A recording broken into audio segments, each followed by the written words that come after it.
Hey everyone, it's your old pal Glenn Victor. Welcome to episode 44 of the Dare Me podcast. Peace. We are transmitting the show to you live right now. However, I am not live. This is a pre-recorded message for you, introduction to today's Dare Me podcast, because I will be watching the Detroit Lions' very first home playoff football game in 30 years. That's right. If you know me well, follow me on social media or the podcast, you know I'm a huge sports fan and huge Detroit Lions football team fan, so I couldn't miss today's football game. But we didn't want to break our streak of showing the Dare Me podcast live every single week on our way to that goal of 50 episodes. This is episode 44, so we were going to break that streak today, and we are in honor of my hometown of Detroit City going to show not one, but two previous episodes of the Dare Me podcast. First will be episode 24 that we call Detroit versus Everybody. It includes a deep dive interview with them boys from Rarehearted, that Detroit R&B and rap music group that we recorded live at the Rarehearted Music Studios in Detroit last summer. And then we're going to show episode 25 that was the very following week, called Back from the D. That includes a deep dive discussion and interview all about the Jamie Daniels Foundation. That is a focus on that foundation founded by Ken Daniels, the announcer for the Detroit Red Wings hockey team, who unfortunately lost his young son Jamie to an accidental opiate overdose. And we attended a big fundraiser for the foundation that helps to try to prevent the same fate for young people in the community. And that fundraiser had all these famous Detroit Red Wing hockey players at it and different celebrities. That's coming up on today's show as well. So there you go, everyone. Hope you get to tune in and watch today's episode 44 of the Dare Me podcast, while yours truly will be watching the Detroit Lions playoff game, their very first home playoff game in 30 years, and we'll be back with you live next week on the Dare Me podcast. Hope you enjoyed today's show, and go Lions! Peace! On average, just in the United States, about 220 people die every single day from an opiate overdose. By the time we finish this show, 8 to 10 people are going to die from an opiate overdose. If we get even one person, one viewer with this program that we might be able to help with some of the information that's shared on here, then it's all worth it.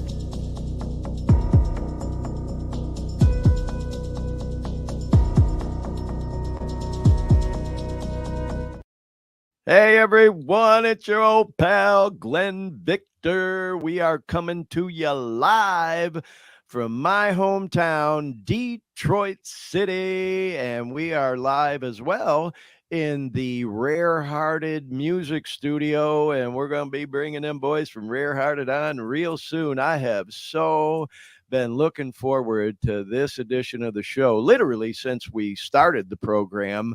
As you'll hear when we talk with those guys, Shu, who's one of the members of Rarehearted, has been such an inspiration to me when it comes to music. And, I've been talking to him about having him and the guys on the podcast since we started. And I'm so excited that we have them here live in the studio today. They're literally sitting right next to me, and we're going to bring them on in a second. But first, we want to bring that boy Dean Baker in from Orlando, Florida. He's standing by at the Post Effects Digital Studios, our co-host and producer. What's happening, Dean? I forgot to unmute myself. I guess you'd call this Studio B. Yeah, Studio B. Yeah. Which is the late night studio. Yeah. Things are going great. It's a good weekend. How y'all doing today? Oh man, we're doing great over here. And yeah, I'm glad you mentioned late night. It is 6 p.m. on the West Coast, and of course 9 p.m. here on the East Coast. And I'm so grateful to the guys from Rarehearted for letting me, post up here at their studio. The Dare Me podcast studio back in Sacramento is dark tonight, but I will be back there next Sunday. And man, do we got a special episode next week. We're going live from Detroit tonight, but next week it's going to be back from the D episode because I got so much stuff that I've packed into my vacation here and my trip here. Got so much great footage in downtown Detroit last night. Went to this awesome event that we're going to talk about in just a moment that I got footage of, and there's just no way I could have done all of that tonight and have these boys from Rarehearted on. So next week we're going to do another deep dive into my visit here to Detroit City, but tonight is going to be all about Rarehearted. But I do want to tease just a little bit, what next week's show is going to have. So we're going to talk about that in a minute. But right now, let's go ahead and bring in them boys from Rarehearted on the Dare Me podcast. There they are. Yo, Hey, yo. guys. What's up? What's up? Welcome. Well, hey, if you would, I know you guys are kind of passing the mic back and forth. Go ahead and introduce yourself for all our viewers and listeners, if you would. My name is Kyle from Rarehearted. I am an artist, engineer, and producer. All right. Been in the group since the start of it. Kyle, my man. My name is Bang in Rarehearted. I'm also an artist, producer, and engineer. And hey, Bang, I got to say this before you pass the mic down. Congratulations to you. Just announced today that you are officially an engineer, EAR. Tell us about that if you would, bro. Yeah, so it's a platform put together by Derek Ali, which is like, if you know music, you know who Derek Ali is. Like, he mixes all the big artists. Yep. That was Kendrick Lamar's main engineer for like his whole career. So yep, I'm just very honored to like be a part of that platform. It's a great opportunity for me and all the guys too as well. So well, and that ain't an opportunity that's just granted to anybody. So congratulations to you. And now we got our other boy in the group. Yo, my name is Ramo, also a member of Rarehearted, obviously. Yep.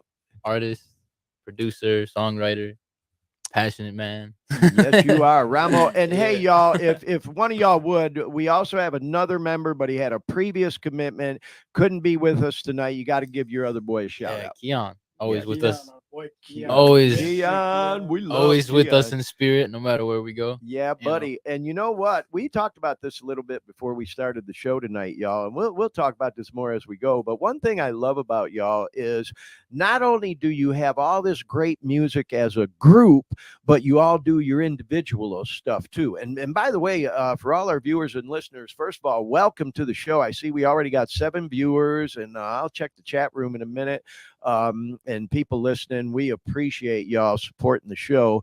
We are live on like 4 different Facebook pages, 4 different YouTubes. We're out there on LinkedIn. We're out there on Twitter, which is called X now. We're live on Threads and all the things. So welcome to all our viewers and listeners. We always appreciate y'all that check in live. And of course, hello to everybody who catches the recorded version. Once the show's over, we post it, and then it's there forever. So yeah, we appreciate y'all. But yeah, we want to say hi to Keon too, and hopefully we can have him on the show maybe and have y'all back again down the road. So anyway, thanks for the intro, y'all. And I just want to put y'all on ice for just a minute. We are going to do that deep dive interview with y'all, get into some of your music. We're going to play some clips and talk. Always like to do just a brief introduction to what our show's all about.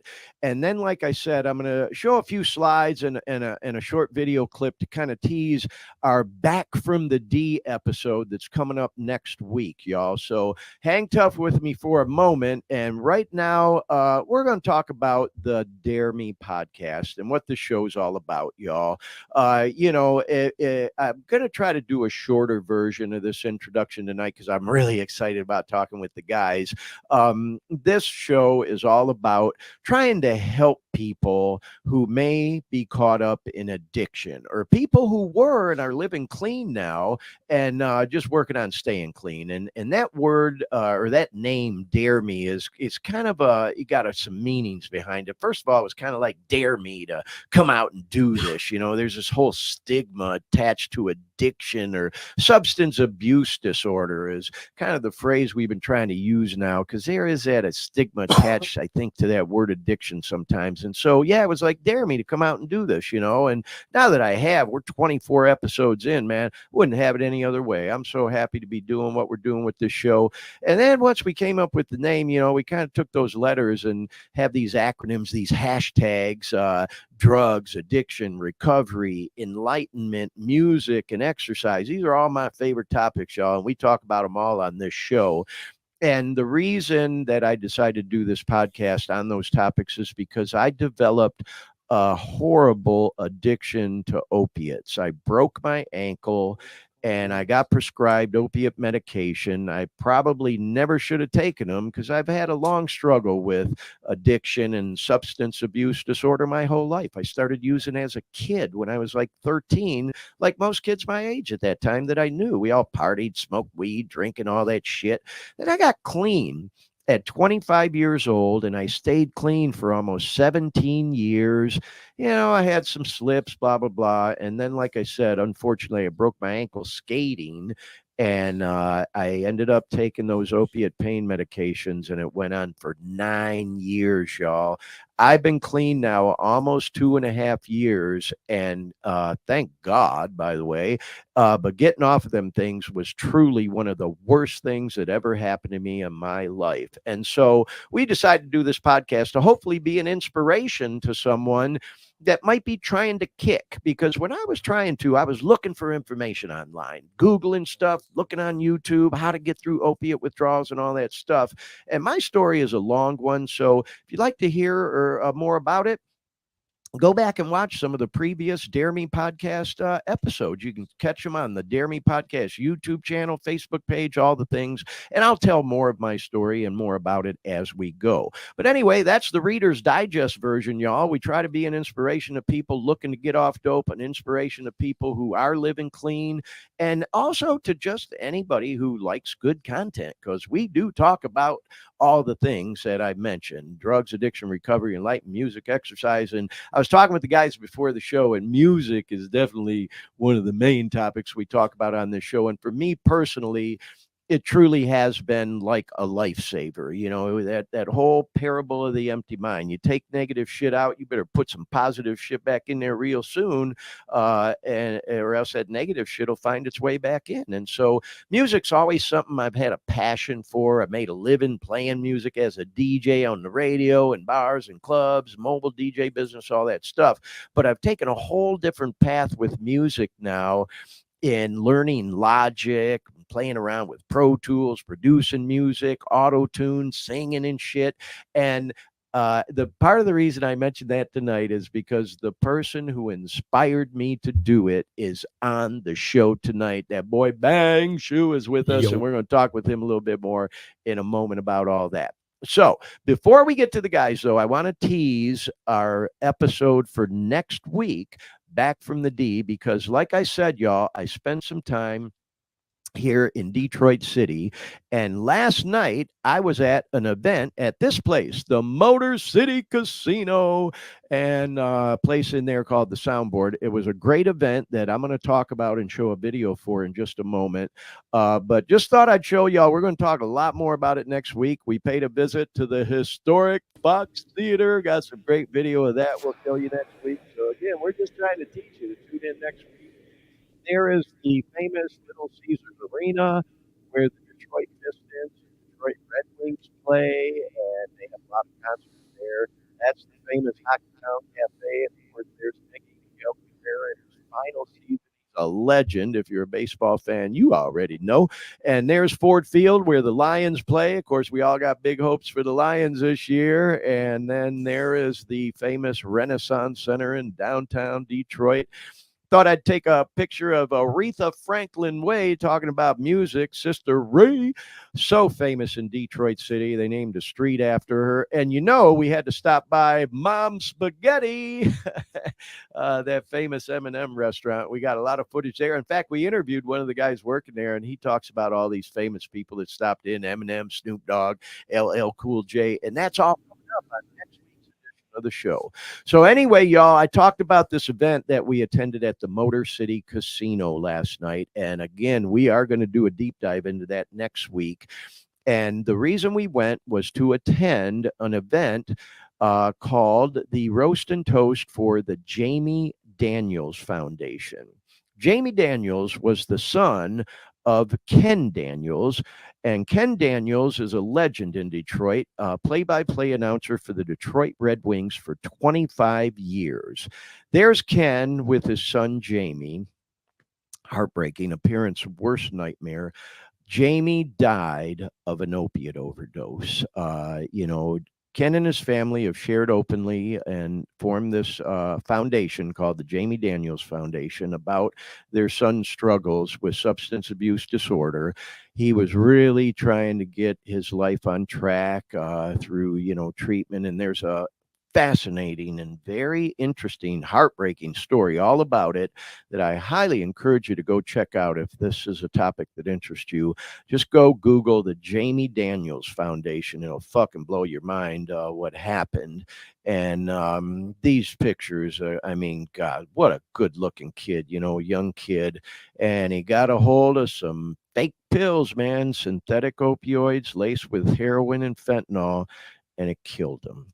And unfortunately, that happens all day, every day, all around the country. And God bless Ken and his beautiful wife and daughter. They formed the Jamie Daniels Foundation. And they've been going hard at it for, I think, 4 or 5 years. Their son passed back in December of 2016. And they do these fundraisers and events. And of course, with his involvement with the Detroit Red Wings, he gets a lot of support from them. And they did this roast and toast for a couple of the Red Wings players last night, Eric Lidstrom and Thomas Holz. And so here we are together. I attended the event with an old friend of mine, Pete Falk. Shout out, Pete, if you're watching. And got to meet Ken in person. And there we are talking and took a picture together and just met all kinds of people. Oh, there's Pete. Yo, back hanging with you. Welcome, Pete. He just chimed in the chat room. Appreciate you going out there. Kelly's in the chat room. Shout out, Kelly. Detroit in the house. Hey, everyone. Appreciate all y'all watching, listening, and in the chat room. And so anyway, shout out as well to Ken Daniels and all the folks we saw there last night. Next week, y'all are really going to dig the show because we met a lot of legends. Mickey Redmond was there. We met Chris Draper. Chris Osgood was there. Steve Ott. You get the idea, y'all. You know me. I love name dropping. And we really definitely met some cool people there last night. And what a great organization. We're going to do a deep dive talking a lot more about them next week. And as we go, and again, shout out to my friend Pete, excuse me, y'all, for, filling me in on that event and all. And it just worked out that while I was in town for my nephew, Jason Bacashua's wedding, he got married Friday night to his beautiful wife, Chantel. Shout out to y'all. Had such a great time Friday with them. Just worked out that this event was going on the very next day and I was able to attend. So with all that said, y'all, let's go ahead and talk a little bit more about our friends from Rarehearted, because one of the things that this foundation has a mission for is getting to our youth. And when I say youth, I mean younger people, because there's a study that shows 90% of people that OD or develop a substance abuse disorder when they get older, in their 20s or older, started using when they were under 18. And so, in that ballpark, 18, 20 somethings or whatever. And another reason why I'm so happy, and I don't want to sound condescending, but so proud of our friends from Rarehearted who are living right. And let's bring them on right now. There they are again. And man, just so freaking talented. and setting such a great example for our youth. We were talking a little bit before the show. If I can, Bang, I'll send our first question to you. You guys are even getting into fitness now too, right? Who inspired you to start doing all that?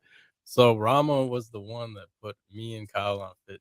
Like he's been in the gym for a minute. So yeah, he definitely like inspired and influenced us to do that. Yeah, well, hey, man, that's fantastic. As I think you guys know, I'm a gym rat. I know I follow you guys on social media, and I see you like my shit from time to time. Oh, yeah. I know people get irritated sometime when I check in at the gym, but you know what?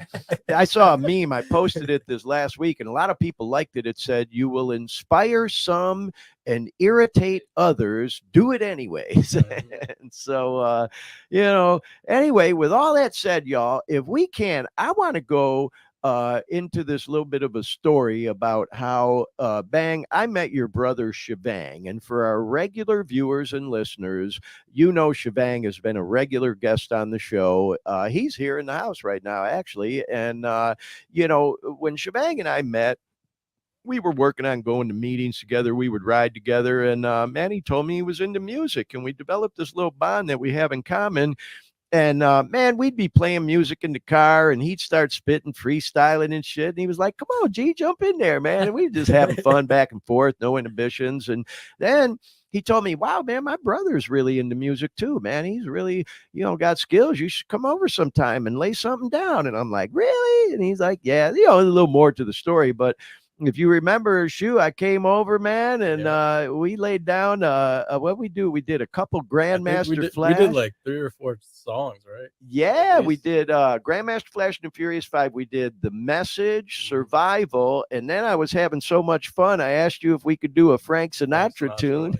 We did a couple, actually. You sounded just like him on that, too. Yeah. The old Rat Pack stuff is kind of what my voice is a little suited for, but I just always had this dream of recording those Grandmaster Flash tunes because, for me, that's some of the original rap, is them old school, late 70s rap tunes and all. And, I had those lyrics like memorized, and not even really like memorized. I just own them, because I've sang them songs so many times. I just know it, And if you remember, bro, when we got done, I'll never forget it. You made me feel so good, and you were so patient with me, by the way, because we did so many takes. And I remember when we got done, you actually said to me, "Bro, you actually did pretty good for somebody doing this for the first time." And that was it. I was hooked, and I've been on this journey for the last 2 years of, digging deep into Logic. You remember I went and bought that Mac Studio computer. Yep. You came over, helped me set it up, and yeah, it's been this journey ever since. And God, I've recorded more songs than I could even tell you right now, and so I'm just forever grateful to you, man, because like I said, when I got off the dope, y'all, I needed something to fill that void and something that I could have a passion for, that I enjoy doing, that's positive and fulfilling for me. And I just feel like I owe it to you, man. And thank you so much, for your inspiration, man. You've inspired me more than you even know. We were joking before we got on the air, y'all, and I go, "Oh my God, when Shebang brought me over here, if you remember, I was overweight, bro. I was up to like 180. I'm down to 140 now, 135-ish, 140, and living healthy again. But I was out of control then. And I bet you were thinking like, "Oh my God, who is this fat ass old white dude who is my brother brought like, over? Bringing around here? What's that, bro? I didn't hear. I was like, who is my brother just bringing around? Yeah. But then it's like we made this connection, man, and we've been buddies ever since. And like I say, I say this a lot about your brother, but it's kind of like with you too. You guys remind me like of an old soul, and I'm an older guy that refuses to grow up. So we kind of meet in the middle. But when it comes to music, it's like this universal language, isn't it? There's Absolutely. no age gap or anything. And so let's get off that and talk a little bit about this, because one thing I love about you guys is, to me at least, your music is very eclectic. You're not stuck in one single genre. I mean, you guys have a style to me. Yeah. There's a clear style. but it's like it's a little different than a lot of the stuff you hear today. And so with all that said, I want to go ahead and play, because we're going to do about a half dozen clips of some of y'all's stuff. And, like I said, one thing I love about you guys is you do stuff as a group, but you also have some of your solo stuff, and you encourage and support each other on that as well. And so this first song is the first one that I ever heard by you, Shu, that when I heard it after we had worked together, I had no idea you had skills like that. And I was like, whoa, bro, this guy's the real deal, and I was in the studio with him. I was feeling starstruck like after the fact, if that makes sense. So anyway, we're going to go ahead and play a clip. And this tune right here is oh God, it's not called Mixed Up, it's called Deja Vu. And but there's a lyric in it, already feeling mixed up. So let's go ahead and give it a listen, and then we're going to talk with you guys a little bit more about this one. Man, this is just the beginning. Yeah, we do this shit for real. Yeah, I'm already feeling mixed up. So don't ask me where I've been, I can make the speakers bump. I'm already feeling mixed up. So don't tell me how to live, I'm just doing what I want. Young motherfucker came in with the work. Steady, do no wrong when you catch me in the dirt. Talking 6 feet down, talking deep earth. I was scared I would drown, so I dip feet first in the pool with my head on the ground. Got my feet in the clouds, I'm not feeling left out. I don't know what to do about you, about him, and I'm through with the bullshit. Yeah. Anybody wanna fuck with me, you better watch where you step when you walking with a G. Anybody wanna fuck with me, you better watch where you step when you walking with a G. Look, yeah, I'm already feeling mixed up. So don't ask me where I've been, I can make the speakers bump. Yeah. Ooh, man, you can make the speakers bump, bro. I was telling them before that, look at Dean's even vibing to that, man. And Dean's like an old classic rocker, bro. I'm telling you, man, their music is off the chain, y'all, for those watching and listening. Sounds good. Sounds good. Rarehearted is for the people. Yeah. Rarehearted is for everybody. For everybody. And I was telling Shu, y'all, that one of the lyrics I love is, one of my nicknames, because my name's Glenn, is G. And then my son, we call him G all the time. And you got that lyric in there, if you fucking with a G, and, I just love it. So, but I got to tell you, Shu, I'm just saying, man, you ain't no spring chicken anymore, because you look pretty young in that video, because that tune's a few years old. That was like 2 years ago, Yeah, a couple years old. So, man, I tell you, the moments go by quick. Yeah. I was trying to grow the beard out at that time. Right. Well, tell us a little bit about that song, because, hey, man, I want to hear, like I said, we want to do a little deep dive. What was the inspiration for that? What does that song mean to you? And tell us a little bit more about how that one came together. Honestly, that song, like, I was just trying to have fun on it, like, I was just making the beat. There was no, like, whenever I make music, there's never really an intention into what I'm gonna make or like put out. I kind of just make it. And then that song, it was really just about like rap, like just rapping, like purely rapping. Like, right. I feel like music is missing that too, like strictly rap. Yeah. I don't know, I just wanted to have fun on that track too. And I could tell you were, bro. And the video was outstanding too. Yeah. Love the video. So, okay, well, let's play this next clip, because y'all have a tune together as a group called X.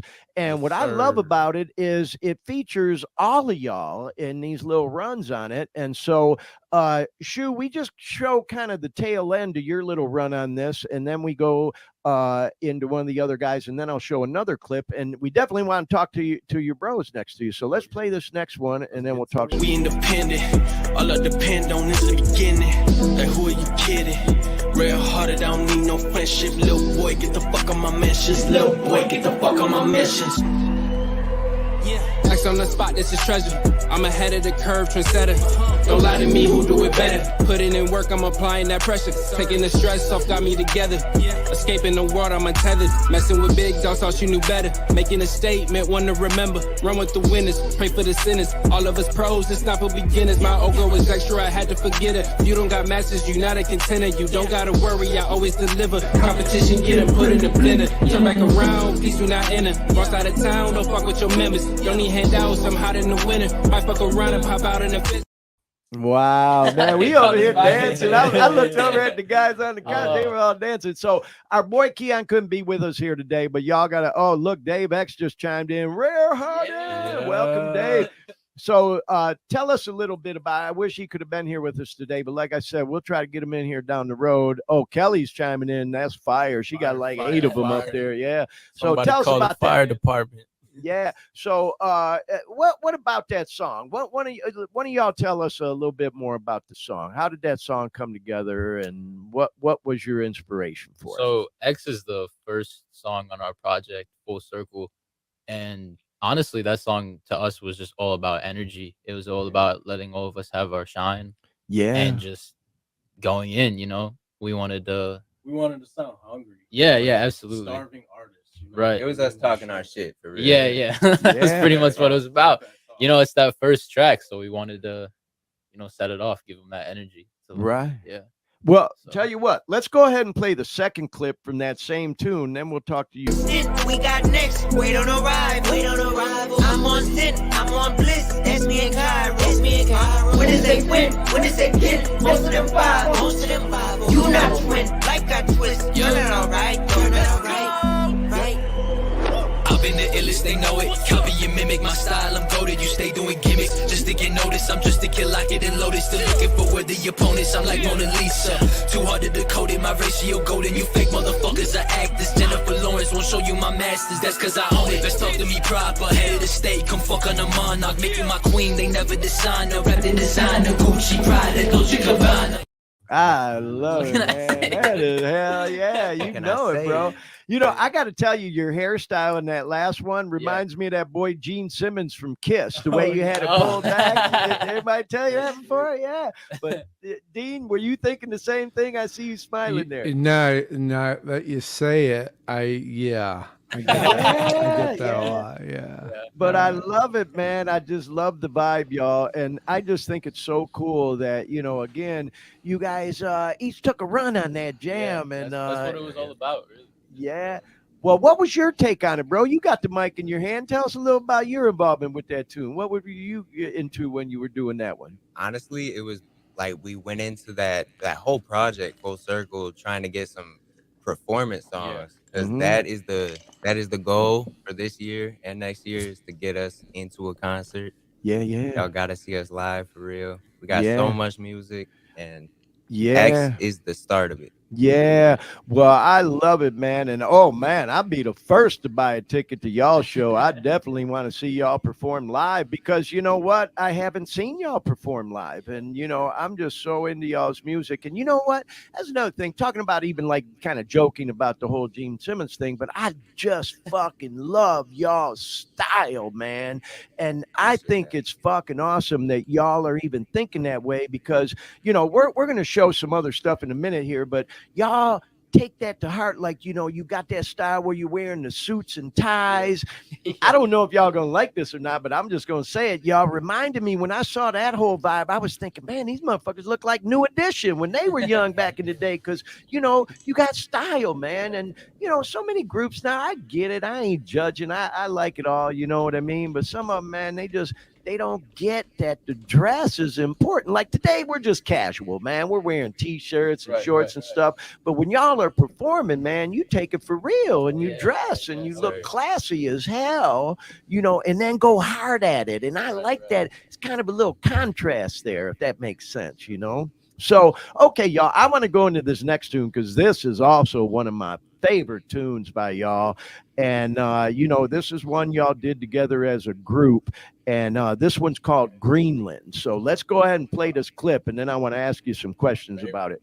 Yeah, there you go. Check it out, y'all. All Are you okay? Do you need a friend? Follow me, I'll keep you safe. Don't wanna pretend like I got 100 in the safe. Rari in the bin, sitting right next to the Wraith. You don't understand, but I'ma keep going. Bitch, we gon' keep growing. Shout out to the real ones, real love gon' keep showing.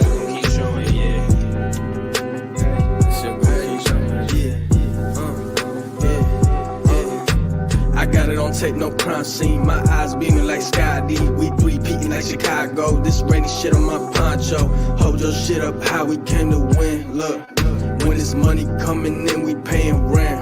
I don't give a fuck. I'm doing what I please. That's the difference. You don't really wanna talk to me. Hey. Oh man, I'm so proud of y'all, them Detroit City boys, man. I see shit like that. It makes me so proud to be from Detroit. And again, I don't want to sound condescending, y'all, but I am. I'm so fucking proud of you, man. You are definitely doing Detroit proud.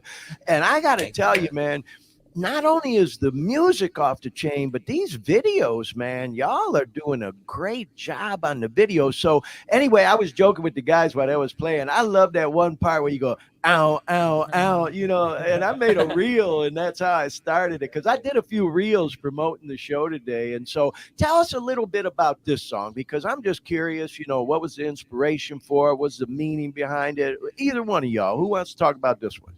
That's the song where we actually started taking videos serious, like very serious, and we wanted to up our quality with the music, with the mixes, but mostly that video, it was done by our friend Blanco. Blanco's out in LA, ain't he? I think he's back in Detroit. Oh, is he back in Detroit now? Okay. He's mobile. Yeah, I know you were out in LA weren't you doing some work with him for a while, something like that? Yeah. Well, that is one of my favorite tunes, y'all. So, okay, now we're going to do another clip.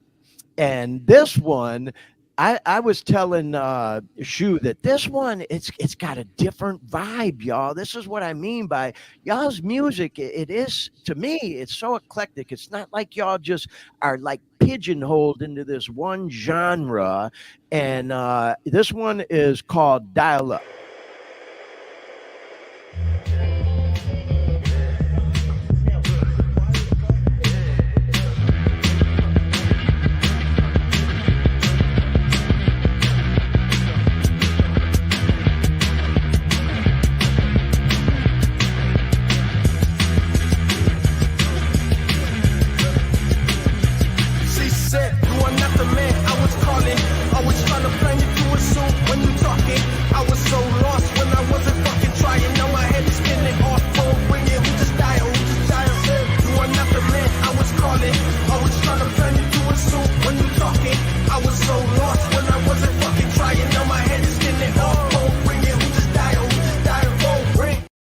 Yeah. Oh man. You know, that one, I'm telling you, man, I have I was telling you, Bang, and I've told so many people, that one reminds me just the kind of vibe and beat of it, of that genre of that boy Fat Boy Slim. And it's just got a similar vibe to it. And so I just love it, man, because I'm just gonna say, I mean, you guys please correct me if I'm wrong.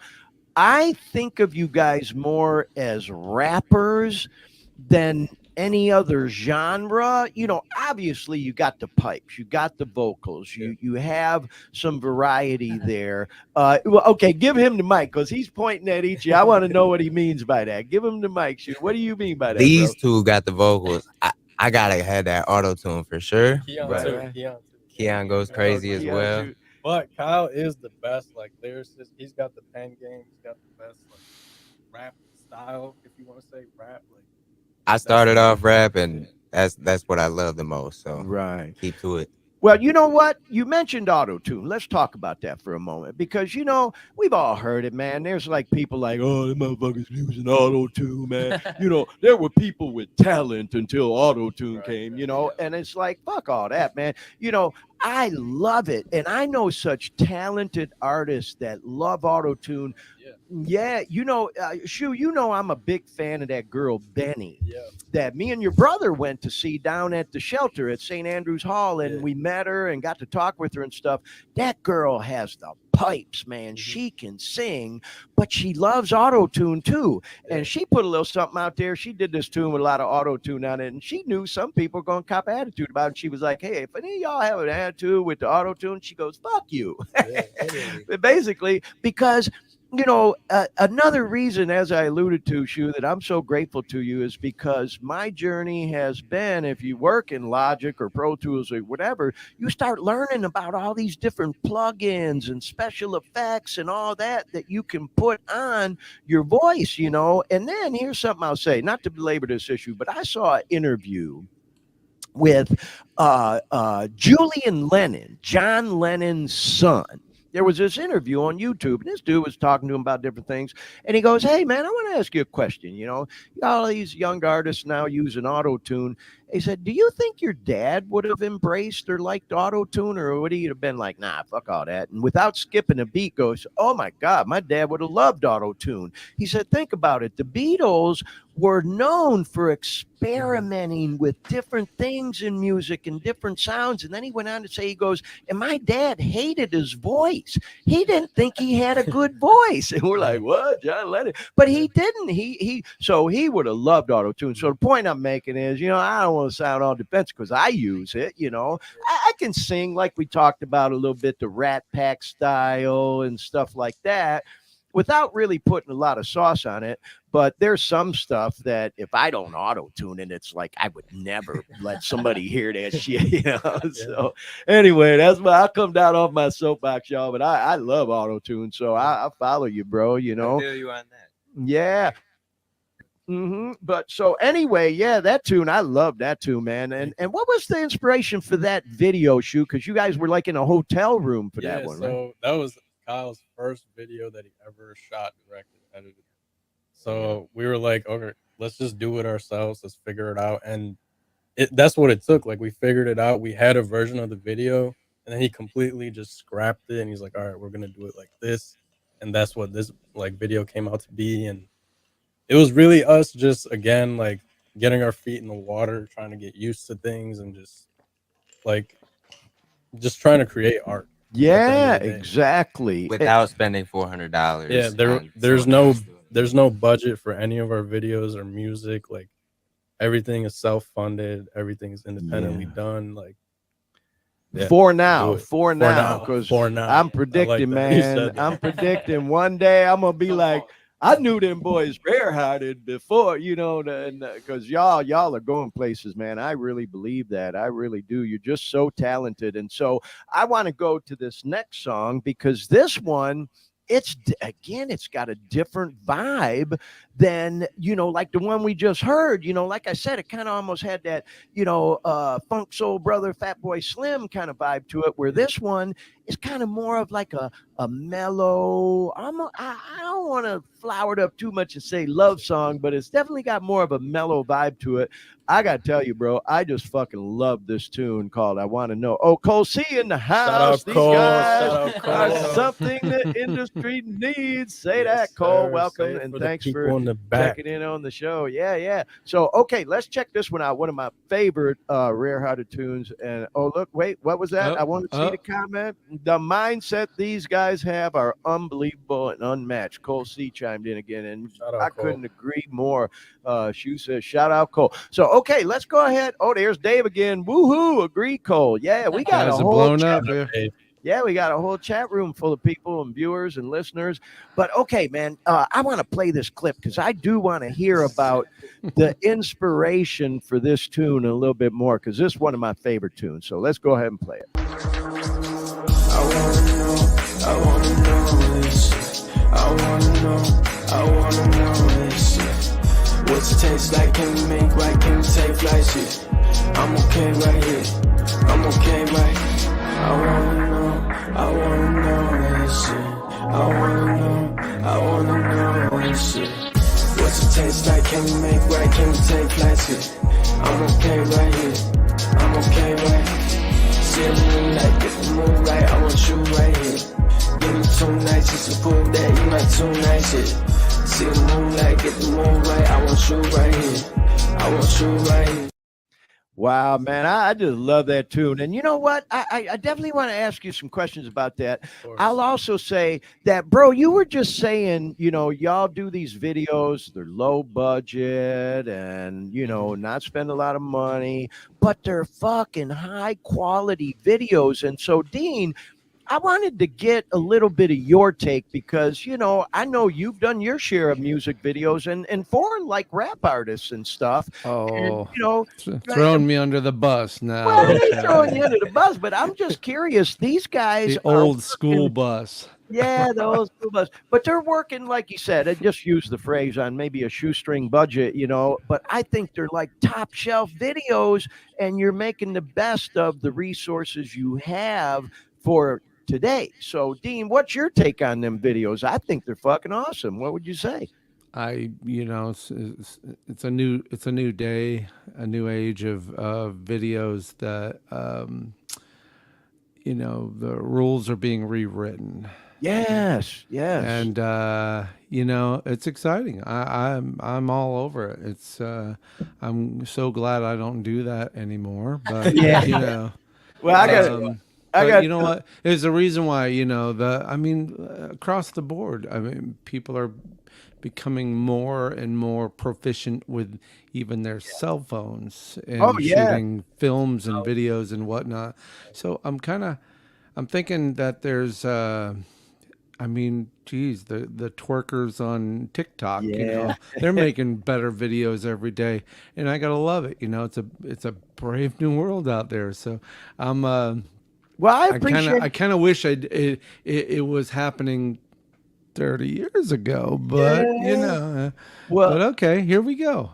Yeah, well, no, I appreciate your take on it, Dean. And Shu, you and I were talking before the show today that, I put some reels together promoting y'all being on today. Yep. And that was just me going on Instagram, playing with the different transition and the glitter falling down and trying to match the lyrics to the pictures. And you can get creative for even just the lay person, if you will. But I just got to say, y'all, me and Dean, we've been working together for years. And back when I lived in Orlando, I'd just show up at his studio every now and then, and he'd have some of these local Orlando rappers there, man, and they'd have the girls all decked out in the shorts and sexy looking women and the big old gold chains and stack of money and the generic rap videos, if you will, cars and girls, cars and that money, studio, and then they were cool. I liked them. I actually liked them. Dean wasn't the biggest fan of his own work, but I liked him. No. It wasn't that. It was, I guess I was in that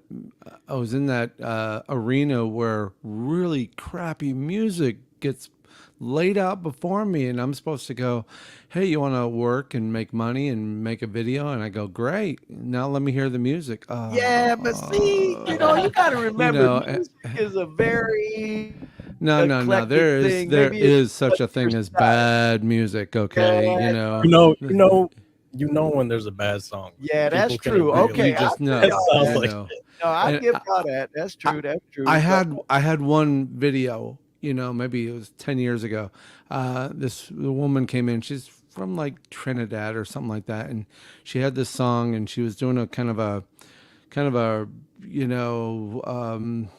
she's trying to do one of these really ultra sexy rap videos, and I made and the music was just not great. And she could have used auto-tune. Auto-tune was being used 10 years ago. Right. And she didn't. And I made the mistake, and the music wasn't that great. It was a little sexy, but it wasn't that great. But then I made the mistake of asking her what other songs she had. Right. And I got to tell you, she sounded like someone was strangling a cat. Yeah. I mean, it was bad. It was just bad. And I can't smile and say, oh yeah, that's good. I've turned away more people just because I go, dude, I'm not your guy. I'm just not your guy. No, I get it. Well, you know what? I appreciate your take on it all, Dean. But what we just talked about, I think is important because all the more props to you guys that you're doing these high quality videos absolutely. on low budget, where back in the day, Dean would have these major productions going on in his studio, and y'all's quality in the videos you're doing now are even better than all that stuff. So I just love what you're doing. Great videos, but great music, and you guys are really, you guys have got your own thing going on. Yeah, That's you're great. killing it. You're killing it. Well, hey, on that note, man, we're going to play one more clip, and then we're going to talk some more. I just been wanting to get some of the music out there so our viewers and listeners, understand why I've been so excited about you guys. Now, I got a little story about this song. This is from y'all's latest release called Full Circle. It's like y'all's CD, your album, and I use different platforms. I listen to SoundCloud, Spotify, whatever. My favorite is YouTube Premium. And, when you listen to different kind of music, it'll put together playlists for you.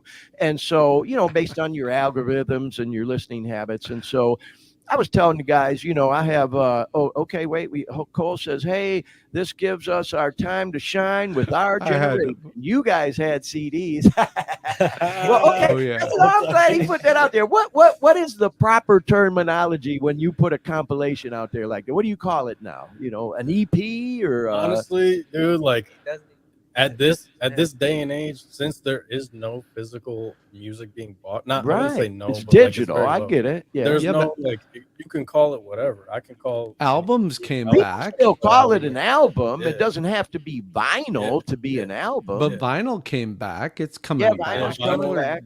People are printing vinyl. Yeah. I'm sure CDs.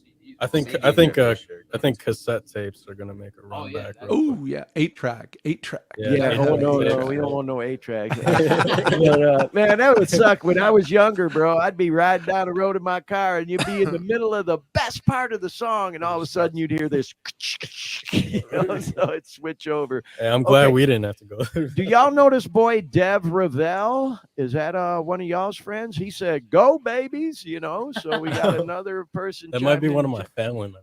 Yeah, we got a busy chat, lots of viewers and listeners. Once again, go ahead and play that video, Glenn. We got a question coming up. Okay, well, here's one that I want to tell a little quick story about. I started telling that, YouTube Premium will generate these playlists for me. And I was telling the guys, I was getting ready one day and I got music vibing while I was in the bathroom shaving and shit. Different songs are coming on this playlist that YouTube generated for me. And I'm listening, go, oh, yeah, I like that one. Oh, I like that one. And then this song came on and I'm like, damn, I remember that song from somewhere. I love this jam. Who the fuck is that? And I go look at my phone and it's fucking Rarehearted. I'm like, that's the voice I know, man. So this is my favorite song off the album, is what I'm going to call it. Full Circle, and it's called MIA. So let's go ahead and listen. Then we're going to talk to you about this song. Here we go. What you gonna do when I'm in my head? No, I can't get through when I'm in my head. Shawty calling news when I'm in my head. Don't know I can lose when I get in my way. What you gonna do when I'm in my head? No, I can't get through when I'm in my head. Shawty calling news when I'm in my head. Don't know I can lose when I get in my way.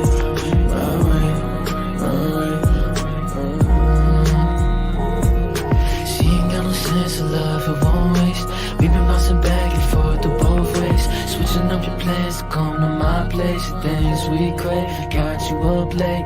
If you ever down, let's blow my head. I've been going ghosts since in my head. They don't wanna see me in my head. They don't wanna see me in my bag. They don't wanna see a W with my name attached. They don't wanna see the whole crew fly jet. Open doors get closed, but the possibilities endless. My pops don't know, but I'ma get everything I manifested. Time will show what is really of my interest. Some won't grow if the time isn't invested. Down this broken road, I piece together flows. I don't know where it goes, but I won't turn to a barcode. Too many lost souls, too many lost souls, too many lost souls. Too many lost souls. I love that, man. I will be honest. I edited those this morning, and I thought that was the perfect fucking line to end it on. Too many lost souls, man. Having to do with, some of what this show is all about, man. We're trying to help people who, there's too many lost souls out there, y'all. So I got to ask you a question, Ramos.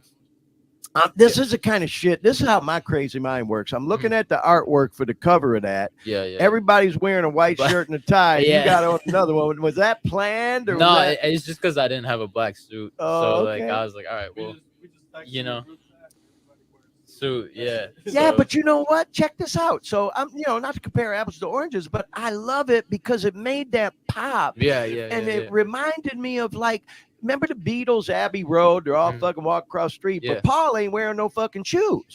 And that's what people focused in on. That's so funny. And so with this cover art, that's what I focused in on. Like, wow, that was cool, man. I feel like I would be the one that wouldn't be wearing shoes during a shoot or something. Like, I love hearing stories like that. Here, you look at it and you almost think it was by design, and it was just like, no, bro, I just didn't have a suit. Yeah, that's the only suit I own. So it's like, all right, well. Right. Oh, cool. Well, hey, we got another comment from Cole. What's he say? What's your guy? Oh, great. He's got a question. What's your guys' thoughts on girl rappers nowadays compared to the early 2000s? For example, the viral lyrics, my pussy pink and my booty hole brown. Oh, good God. I wish I'd have read that before I read it. Cool.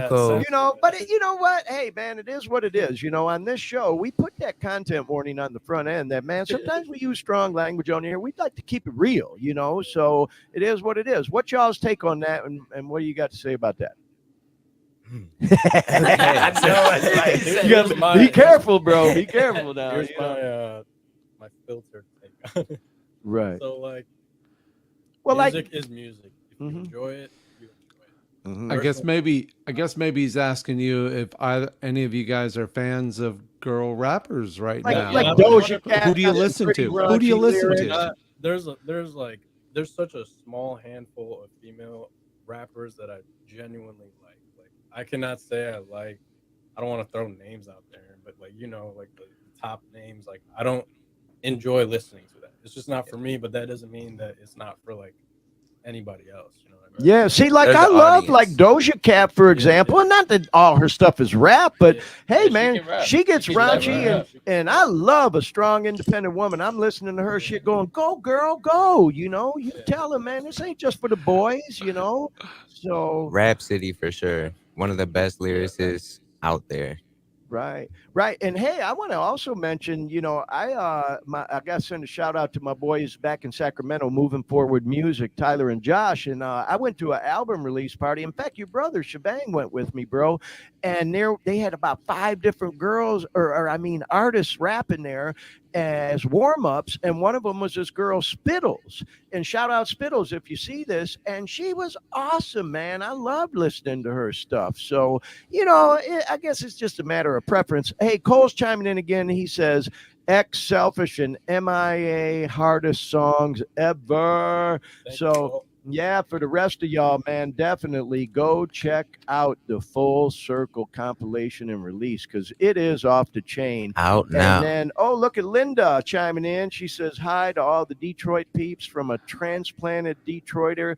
She's down in Jacksonville, Florida. So, is that our trucker friend? Yeah. Linda's been on the show before. Linda. So Linda, when she's out on the road, I know, Linda, you be bumping that Rarehearted in the truck, right? While you're driving and shit. So welcome, man. We got a lot of people chimed in today, y'all, because I know a lot of people were really wanting to see and hear y'all on the show today. So, we talked about some, and there's Dove X, MIA. Hell yeah, bro. That is the jam. That's my favorite. That whole album is awesome. That is my favorite tune.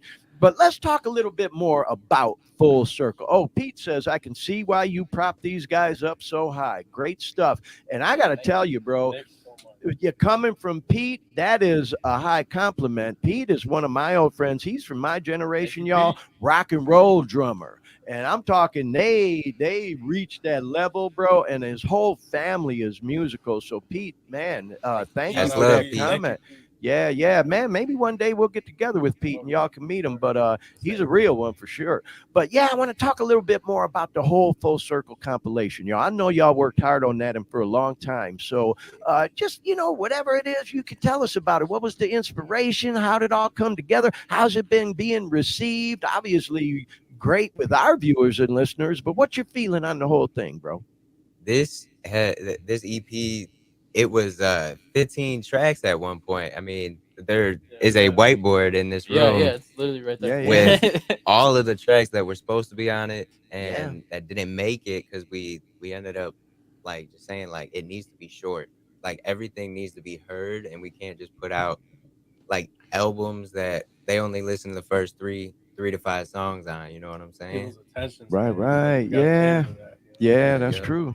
Full Circle was in the making for probably a year and a half, and 3 of the songs were done for a year, literally. And the concept of the album is really not conceptual, but like full circle, meaning we're trying to bring, like you said, the suits. We're trying to bring that class back to rap. Yeah, You know what I'm saying? Say that. And it's full circle from where we were, from where we started. Like, I'd say that is one of our first releases that we like truly believed that people were gonna hear it and understand who we were. Yeah, I love that, man. What about the rest of y'all? What was y'all's take on the compilation? Tell us a little bit about, putting the project together and the process and all that.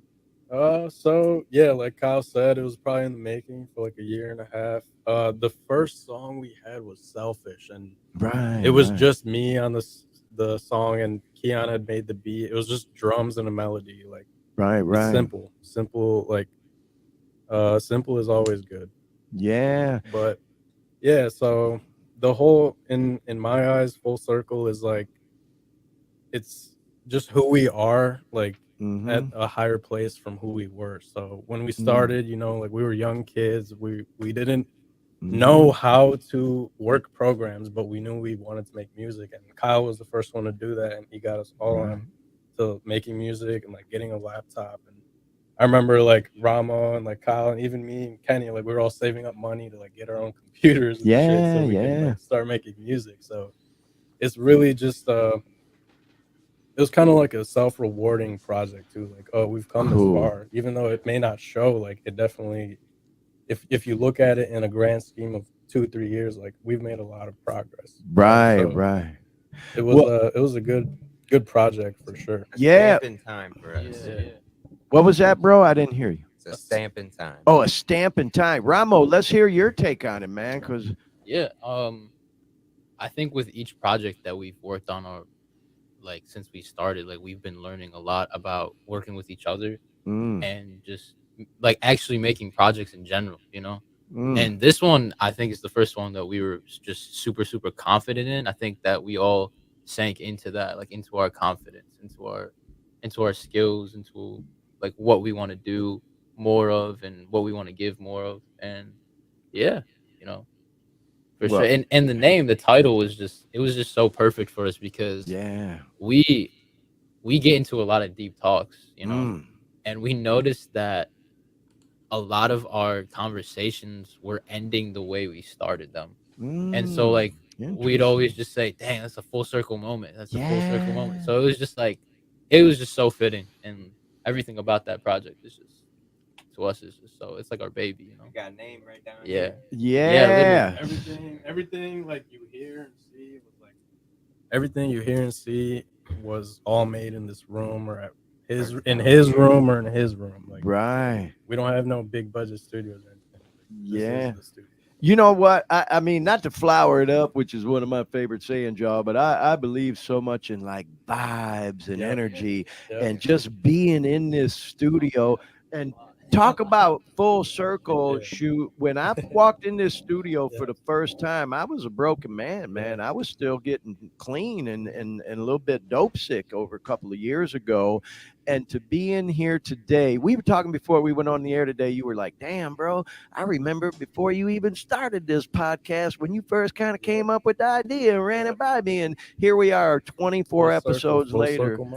And man, we both have kind of gone full circle. So, like I said, even when we started, y'all, with that whole Jamie Daniels Foundation event I attended, man, they're really trying to gear their message toward the youth, that, man, you got your whole life ahead of you, and have passion for things. And they're saying out there now, y'all, it's like one pill can kill, because, let's face it, man, young people, you want to party, have a good time and shit. That shit's tempting, but man, you don't want to fuck with no perks, no Zans, no whatever, because now, man, they're lacing that shit with fentanyl. And then one of y'all, we were talking earlier, talking about the trank and shit too, Horrible. Yeah. It's spreading fast. Too. Well, and that's why I'm just so happy, man. Y'all living healthy, going to the gym, staying fit, So let's talk about that just briefly, y'all, because that is kind of, the underlying theme of this show is trying to live clean and shit. How do y'all deal with that kind of temptation? Because, I know you must have boys out there that are partying and you're around that shit, especially in the music industry, man. There's always that shit around. So, and I mean, hey, like I say, I don't judge nobody. Do you? You like to party a little bit. Okay, do you? I'm just saying, man, stay away from them fucking pills because you just don't know what the fuck you might get. So anyway, I would like to hear, how do y'all deal with that temptation? And do you get offered shit when you're out there,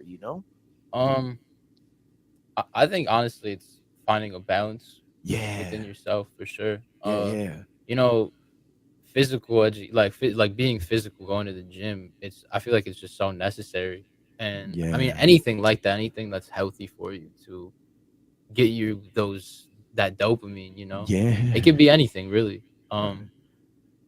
And like the thing with drugs, with like smoking or drinking, is like, you're giving yourself a lot at one time, so it can be really hard to, like, when you are trying to quit or slow down, it can be really hard because like your brain is just not getting that same amount of dopamine at that point. So it's Right. good to have things like music, like honestly anything. It could be like taking a walk or anything like that. Yeah. And yeah, healthy habits. And honestly, like the biggest thing is like, I feel like it's like shame is like, to like not to have shame about it, because it's Yeah. everyone deals with that, and I feel like shame makes it worse. And I think shame and guilt are two very very different things. And Yeah. yeah, I mean, and talk to people, there's a lot of people out there who are willing to help, Say that, so bro. yeah. Yeah, man. Wow, what a powerful message, Yeah. man. And like you just said, finding them healthy outlets. And Mhm. like I've shared on this program many times and said tonight, for me, man, it became the music. And Yeah. and I meant that sincerely when I said it, Shu. It's like, God, in a way, man, I feel like I owe my fucking life to you and your brother for inspiring me to go down this path and this journey with learning, production and logic and auto tune and not having inhibitions about my own voice and laying vocals down. And like you were saying, bro, sometimes I listen to them shit and go, ooh, that's pretty rough. I got to put some auto tune on there, man, or whatever. But it's such a healthy outlet. So I want to ask this question, y'all, and I ain't putting y'all on the spot. You share whatever you feel more comfortable with. But you often hear artists and most time young people say, well, I get more creative Right, when yeah. I'm high, Yeah. then I've heard other artists who got clean after the fact saying, well, I thought that was the case, but that shit fucked me Right. up. And once I got clean. So have y'all, how should I say, experimented with that and what you're feeling on that, Absolutely. You guys want to say? I absolutely, like, I think that it could definitely help you get into a zone and definitely Mhm. help you tap into, I guess, a different side of your Right. creativity. But Mhm. at the end of the day, I think that creativity is like something we're all gifted with, Mhm. and it's something that we just have to learn how to, tap into. And it's I feel like it's a necessary process to learn how to do it without any Mm. substances, because Mm. I think that'll overall allow you to be more creative in so many different avenues in your life, Yeah. even even just like, I mean, if you work a 9 to 5, like there's ways to be creative in that avenue too, if you learn how to do that. And I think what stops most people is like being blocked, and it's like a fear of that, because Mm. when you are using substances, it's kind of like a sense of comfort because you're also relying on these things, and they, Mm. you know what I mean? So it's I guess it's more uncomfortable to be creative without it because it's like unknown. You don't know, like, you don't know what to expect, So Right. it takes practice for sure. And Yeah. I think it's worth to try, Well, But I'm glad you shit, man. Thank you so much for your honesty, yeah, bro, yeah, by the way, absolutely. and your openness about it. Yeah. I think even for myself, that it's like even when I first started taking the opiates, y'all, Yeah. you guys know my story. I broke my ankle. They start prescribing me the opiates. Mhm. And I remember taking that shit and I got what they call the wow factor. Not it doesn't affect everybody like that. But for me, I definitely fell in that category. And I remember saying, like, damn, man, it's like the best thing that ever happened to me. I feel great, Right, yeah. man. And it was great until it Until it wasn't. wasn't. Yeah, absolutely. Exactly. You said it, bro, Mhm. because, and that's what I think happens. This is just my opinion. I'm curious to hear the other two of y'all Mhm. give your input on this. Is it is great until it ain't. So I think, yeah, initially you think like especially you hear some guys like when they were tripping on acid, like, Yeah. whoa, man, I made some of Yeah. my best music. Yeah, But then yeah. you keep taking that shit Right. and then Yeah. it turns on you and now the Right. creativity's I gone. You just definitely burned think up that all them cells it and can shit. definitely help, like, but Mhm. again, I think it should be taken in moderation and definitely safely, and I definitely believe you have to be in a comfortable mindset to do Yeah. that, like, already, Well, and you and I so talked about this actually before the show, even, bro. That Mhm. I think what happens, and this is where young people I think get in trouble a lot is, you get that wow factor, and for some of us, that's cool and everything, and we can do it once in a while. Yeah. Then for some others, it's like you get that wow factor and you're like, damn, I can feel this good. I want to feel this good All the all time. the Yeah. time. So now all of a sudden you taking that shit Mhm. every fucking day. Yeah, yeah. And then you just cross that line. You don't even know necessarily when or where it happens, but all of a sudden you cross that line. And now it's like you either stay loaded every day Mhm. or none at all. They ain't no in between anymore, Yeah. And so you got to be real careful with that shit, man. You know Yeah. what I'm saying? So how about you other guys, man? What's your take on this whole thing? Do you guys get tempted in the club, or I mean, how do you avoid that temptation? Honestly, when I was little, I had a family member that went through addiction, and Right. that opened my eyes a lot to like the consequences and Right. everything early, which is really good. So Right. Right. I stayed away from a lot of the parties throughout all of high Mm-hmm. school and Mm-hmm. after. And honestly, I got a good got a good mindset about it. And when I do make music, I do get high sometimes. Yeah. Yeah. And there's a difference when you're not high. It's like there's clarity in the lyrics. Yeah. Yeah. That's like There's a no there's major no thing. there's no like Like cloud to your distortion, judgment. yeah, Yeah. yeah. Yeah, 'cause Right. when I'm high and I'm writing, I'm also thinking about what other people would think But how about it. they Right. And Right. I mean it stops you. That's like a creative block itself, is just Mm. comparison. We all know like comparison is the thief of joy. Mm-hmm. And Yeah. Yeah. yeah, I was I using like that, man. I'm sorry to interrupt you, but I got to remember that, man. Comparison is the thief of joy. Woo, really is. that's a good statement, man. I ain't never heard that one before. I love that. Comparison will take you away from what you Mm, truly want and what your true intentions were in the first place, mm. you know? Yeah, we get caught up in what other people think, and it's an old saying and a cliche, and I've said it on the show many times. I bet y'all have heard it before, but somebody told me a while back, man, what other people think of me is none of my fucking Right. business. True. Obviously, when you're doing art and music like what y'all are doing, yeah, you hope other people like your art and enjoy your music and all, but hey, I'm just doing me, man. If y'all like it, great. If you don't, then you don't have to listen. But shoot, I got to ask, I don't want to beat this topic to death, but I am curious your opinion on it too, bro. Because when you're young, man, it's like, y'all know some of my story, man. I DJ'd in bars and clubs for Yeah. years, and I ran into some real troubles, man. Yeah. I got all caught up in the whole party life, man, the blow and the smoke, every fucking thing. Thank God I survived it, and I'm still alive to tell the story. But I do know, man, when you work in the music industry, man, that shit is everywhere. and you can get carried away real easy. So I like what your bro said. Sometimes you got to find that balance, man, and not get cross that line where you're just getting fucked up all day every day, because then you ain't got no creativity. So what's your take on it, man? So my take on it is like, people will do what they do, but when you're creating, it should be coming from you. And I feel like when you're high, you are not yourself at all. And like, in my belief in creativity is we get it from good orderly direction, God. Yeah, so say that. When you're high, you're kind of like snipping that connection you have with God, so you're not really getting the full creative justice you can do to your work.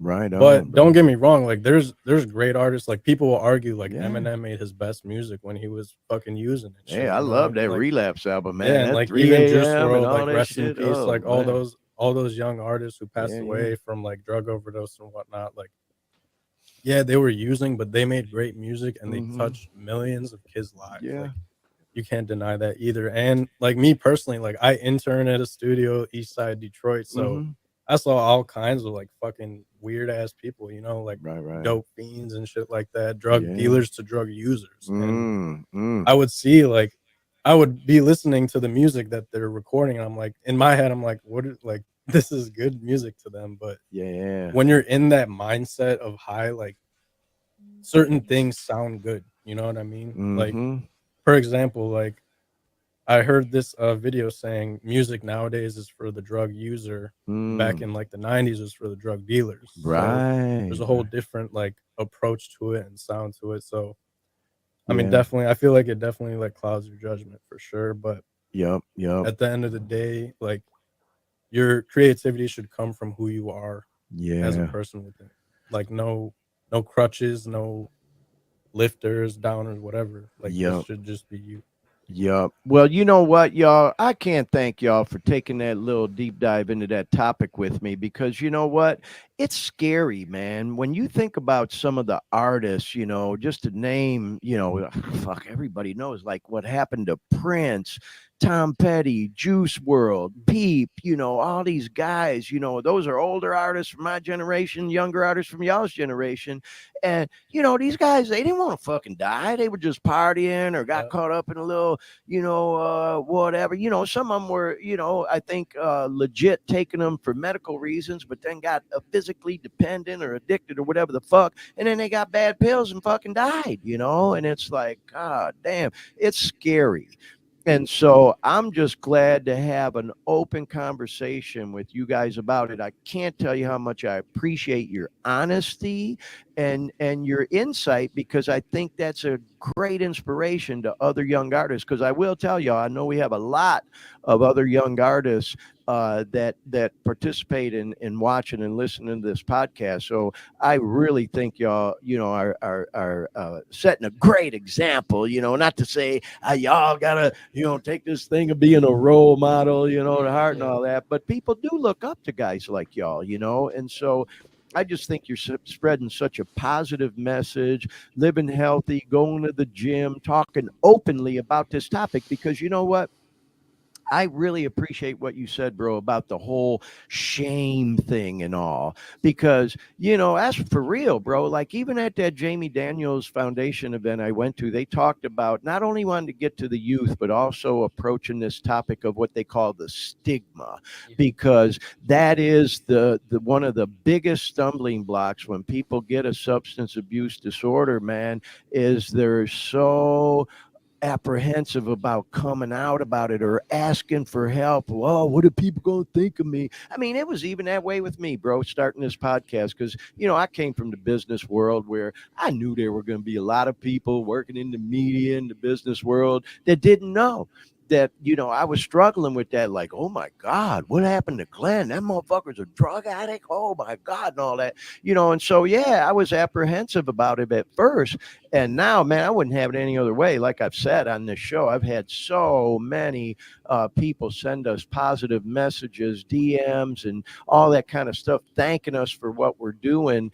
And so to me, that just blows that whole fucking stigma right out of the water, man. It's like, we say on this show a lot, and like we even have in our opening in the promo, if we can help even one person with this program to stay alive even one day longer, then it's all worth it. And certainly you guys have helped spread that positive message today. So I can't thank you enough for being on with us, man. I just feel like we could sit here and talk all night, but I know, man. I don't want to hold y'all hostage, but I really hope to have y'all back on again. Yeah. Keon's next time.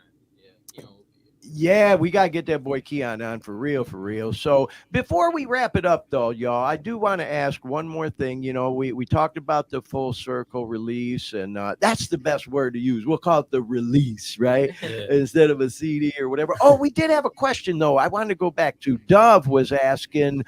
Ramo asked, what did she want to know, Dean? What was his favorite tune on was it the Full Circle? Just what's your favorite Rarehearted song, Ramo? Dove X wanted to know.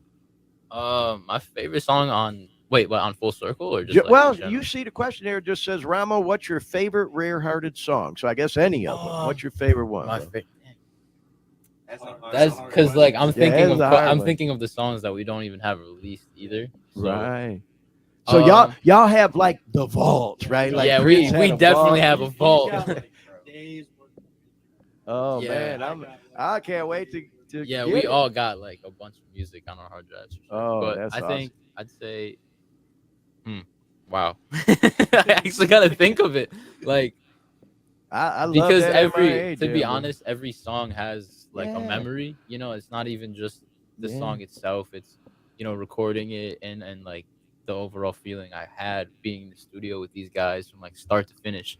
But man, I'd say probably X or Selfish was one of my favorite songs. Just because it was so fun to make those songs. I mean, for Selfish, I shot that video and edited it, and like I was dealing with a pretty tough time during that time, and like editing it was just so like healing for me, and it felt really, really good. So I'd probably say Selfish for me. Wow. Well, thanks for that answer, man. Yeah, and you know absolutely. what? I really appreciate the thought you put into that answer. You didn't just spurt out some song. And then what you just said, man, that's part of my journey, bro. As you said, doing that was healing for you. It really was. And that's what I've been saying all along, where, man, God, bro, I am so grateful for you being I know I keep saying it, but I'm so grateful for you for embracing me and having as much patience as you did with me when I was first starting off on this journey of doing music this way, because it truly has been a life-saving and healing process for me. So Cole chimed in again and says, yeah, you sit in a room with these guys and talk for at least 30 minutes. You'll leave behind inspired and you'll feel invincible, feeling like you can achieve anything. And man, you are right, Cole. I feel that way too. Yeah, these guys are inspiring. So thank you so much, you guys. First of all, let me come in and take the captain's chair here in y'all's studio, and then being so open and telling us about the inspiration for some of y'all's music. I do want to ask just one more thing, and then we'll kind of bring this, pardon the pun, full circle and wrap this up.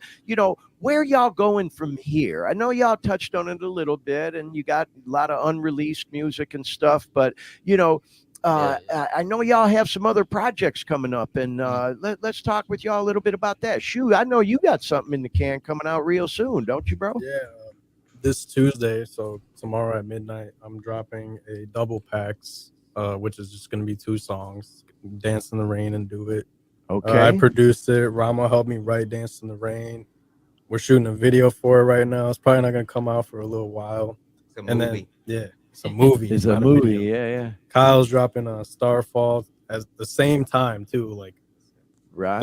Isn't that crazy? Like, we're in the same group, but we're dropping like on the same day too. Like, there's no like clashing of heads. And it's not a competition, it's co-opetition, because I'm sure y'all push each other to we do push better. each other.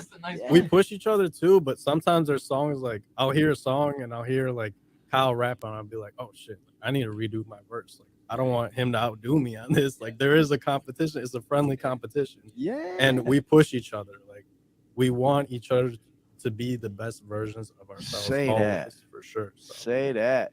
Well, I love it. Well, Cole chimed in. We're going until we can't go anymore. Say that, Cole. And Rarehearted for life. I'm right on with that. So, yeah, man. Well, hey, that's like I said when we first started off, y'all. That's one of the things I love about y'all is that you do stuff together as a group. And then you've got your solo stuff together too. And like you just said, man, y'all push each other to do the best you can and inspire each other and encourage each other, and y'all each other's biggest cheerleaders. And that's fucking awesome to have, that kind of bond, man. And I'm just so excited for y'all's future, looking forward to hearing some of that new stuff y'all got in the vault and the stuff coming out. So that's tomorrow at midnight, right? Sure. Everywhere. Okay. So Dean, you got the @Rarehearted on YouTube up there. Yes, I do. Yeah. So, but let's just, if you would, what's y'all's, favorite social media, and just shout it out in case anybody wants to follow. Hit us up on Instagram. We go live on TikTok too. Everything is just @Rarehearted. If you Google Rarehearted, like you'll see everything. Yep. And then once you go on Rarehearted, like you can find our individual pages. So yeah, definitely give us all a follow. Like we appreciate the support for real. This is surreal to me right now. Like even doing this with you, Glenn, like thank you so much for having us and thinking about us. Like, for giving us this platform. Yeah, to like, share our thoughts. Oh, bro. Like I'm not gonna lie, I was kind of nervous at first. I was like, oh, like this is cool though. Like it was cool to experience this, and yeah, we'll definitely do another one. Oh, yeah, you know it, man. We definitely want to have y'all back. So, thank you for the kind words, too. So, once again, y'all, we are coming to you live from Detroit City. Yo, and we are here in the Rarehearted Music Studios in Detroit. Thank you so much for tuning in, y'all. Thank you to the guys from Rarehearted for joining us today. Shout out again, Jamie Daniels Foundation, man. Had so much fun at y'all's event yesterday. And next week on the podcast, we're calling it Back from the D, because I'll be back in the Dare Me Podcast studios in Sacramento, California. And during the week, I'll be editing all the footage I took at that event, as well as a lot of footage I took in downtown Detroit with my boy Pete Falk. He was such a cool guy yesterday to me, chauffeuring me around, saying, "Oh, get a shot of this, get it." He was almost like directing some of the videos I got. We had so much fun reconnecting and all. So anyway, that's all coming up on the show next week, y'all. 6 p.m. on the West Coast, 9 o'clock p.m. here on the East Coast, where we're at right now. So with all that said, Dean, thank you so much for all your behind the scenes work again on the show this week. Dean holding it down back in Orlando, Florida at the PX Digital Studios. Yeah, the guys say thank you, Dean. Shout out, Dean. With all that said, thanks again to the guys from Rarehearted. We appreciate y'all. Thank you, man. Inspire love. Inspire love. Say that. We'll see you next time, everyone, on the Dare Me podcast. So long.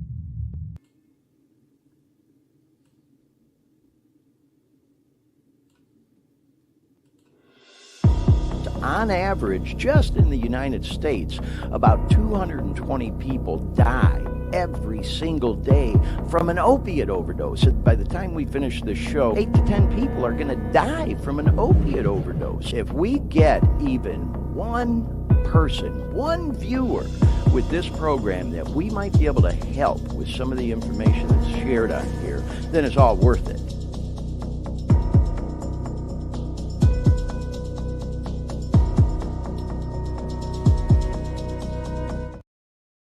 Hey everyone, good afternoon, good evening, wherever you are, and welcome to the Dare Me podcast. I'm your host, Glenn Victor.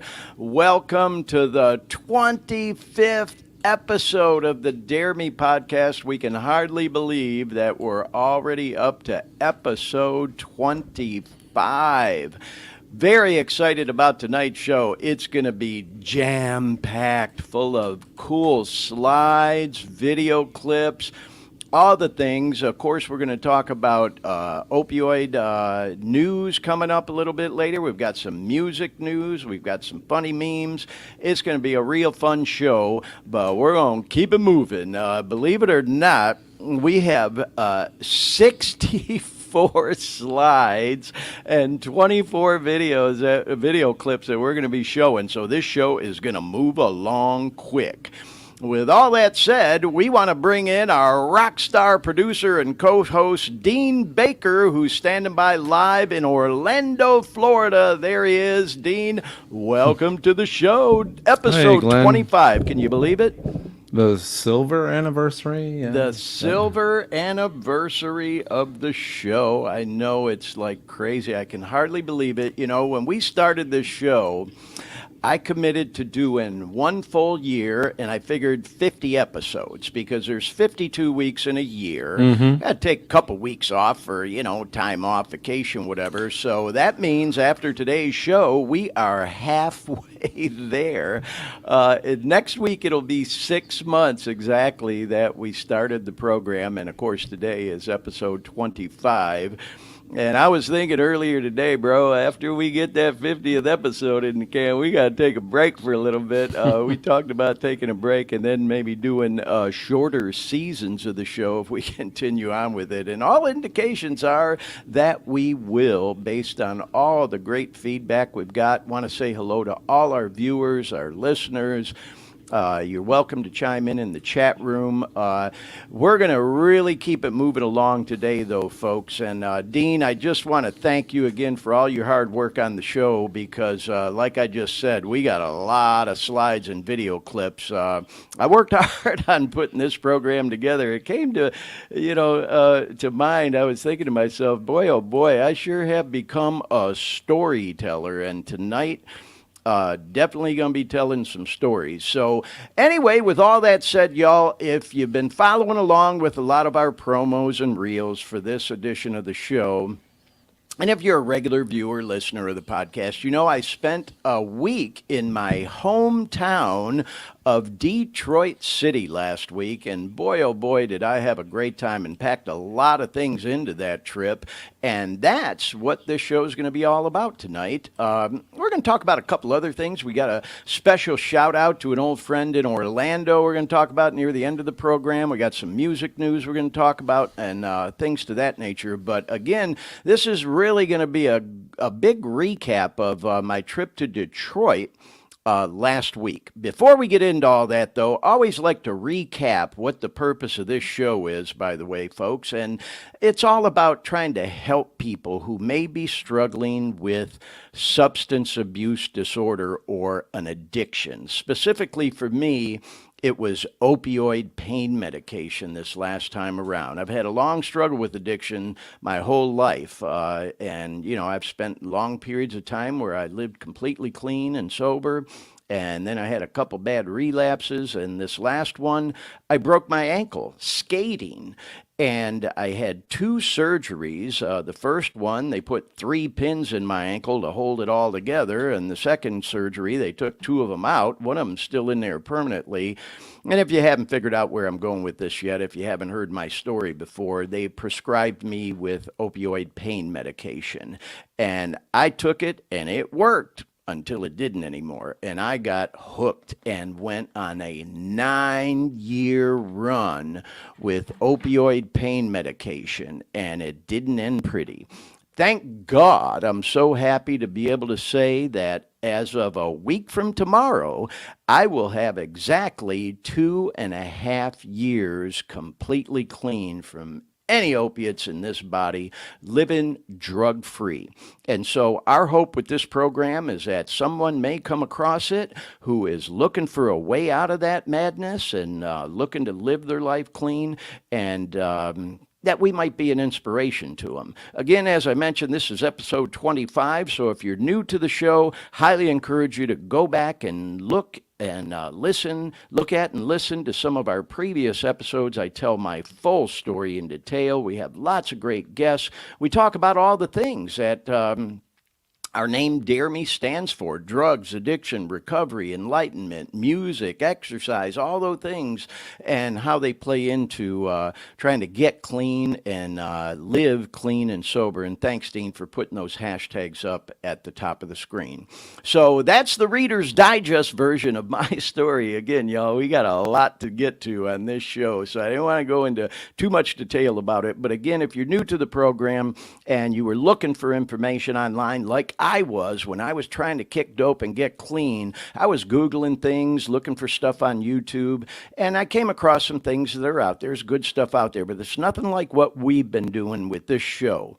And so if you're new and you found us in your search for information about how to get off of opiates, how to kick dope, hang with us. We think you'll enjoy the show. And again, our hope is that we might be able to inspire and help even one person to get off of that stuff and get on with their life. So with all that said, y'all, I'm wearing my Detroit shirt. It's the only shirt I have from, living in Detroit. And so, yeah, I'm showing off my ink today, y'all, because it's a tank. And so, that's why I'm wearing this shirt, because we are recapping my trip to Detroit City. So with all that said, first of all, want to say thank you to our guests from last week. We went live from Detroit City at the Rarehearted Music Studios in Detroit. And I want to send a shout out to those guys. If we can bring up the photo, there we are, of them guys. That's Ramos and Kyle and Bang. And of course, we also want to send a shout out to the other guy in the group as well. God, I'm trying to remember his name. It's off the top of my head. I can't remember it, but they do have one other guy in the group. He had a previous commitment, so he couldn't be there last week. But yeah, took a couple of photos with those guys. There they are, Rarehearted. If you haven't, go back and watch and listen to last week's podcast. And man, we played some clips of their music. These guys are all young guys, early 20s, fresh off the streets of Detroit City. Such a talented group of musicians and artists. And man, they're going hard at it. I mean, in fact, just this past week, since we did the show last week, that boy Bang put out 2 new songs. And he told us he was going to do it when we talked to him last week. He put out In the Rain and Do It. And then Kyle put out one called Starfall. So we want to say congratulations to them guys for everything they're doing, and want to thank them again for being on our show last week and participating in the Dare Me podcast. Highly encourage you to go check their stuff out, y'all. Rarehearted Music. You can catch them on YouTube. They're on SoundCloud. They're on Spotify. All the things. They do stuff together as a group, as well as individual stuff like I just mentioned that Bang and Kyle put out just this past week. And so anyway, moving right along, y'all, we want to talk a little bit more about my visit to Detroit last week. And I was there to attend my nephew Jason and his beautiful wife Chantel's wedding, and there's some photos from that. I just thought I'd show y'all. I was so happy to go, and my dates were my 2 beautiful daughters, Alyssa and Owana. Their husbands couldn't make it, so I was able to have both of them accompany me to the event, and it was just so much fun. We had such a great time, and Jason and I have always been close. I posted these pics on social media. There we are up in that upper corner there. When he was just a little guy, we used to call him JJ, and you can see some pictures of him and I through the years. And Jason is a professional hockey player, and he was a professional hockey player for 20 years. He's doing some coaching now with some kids. He played in Slovakia, where he won the cup. You can see the picture there. And that's where he met his beautiful wife, Chantel. And so I got to tell y'all, on this edition of the show, man, I'm going to be name dropping like a motherfucker. You know, if you're a regular of this show, you know I have no qualms about name dropping. I ain't that proud. And I am so proud of my nephew, Jason, and his story. He played, this is like a dream come true, y'all. I'm about to show you a video here of Jason playing hockey. He's a goalie for the St. Louis Blues. And he played against his hometown team, favorite team, the Detroit Red Wings, a couple of times. When he was starting for the Blues, he got called up, and he played a game in St. Louis against the Detroit Red Wings, and he lost, like literally at the very end of the game. It was so friggin' heartbreaking.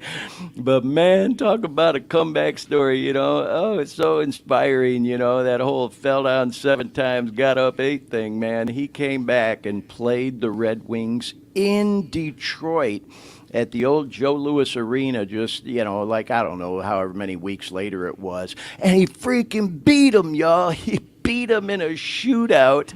And Dean, you remember, you know, I worked with you on putting this highlight reel together that we're going to show here of Jason winning that game. And I'm just so proud of him, y'all. And this all kind of ties together with, my life is just so freaking bizarre, the way things turn out. Because this video we're about to show really ties into the rest of the show in this event that I ended up going to with an old buddy of mine, Pete, who we're going to talk about in a minute. But right now, y'all, want to show this highlight reel that Dean and I worked on together, God, I don't know, freaking 10 years ago or whatever it was, of Jason, my nephew, Jason Bakeshua, beating the Detroit Red Wings in his hometown of Detroit City at the old Joe Louis Arena. Jason Bakeshua gets the starting goal. Garden City's Jason Bakeshua. Was between Bakeshua and Doug Waite. They had to come up with a lot of tickets for friends and family here tonight. Samuelson, he's got it again. And Bakeshua stopped that as the Blues in full strength. Man, nice stop, Bakeshua. Victory as Lidstrom shoots. And Bakeshua rule out 2 of those goals. Bakeshua got down on that. He's got it now. Goes back to Chelios. Firing one. Bakeshua's got that. Schneider 30 feet out. Bakeshua.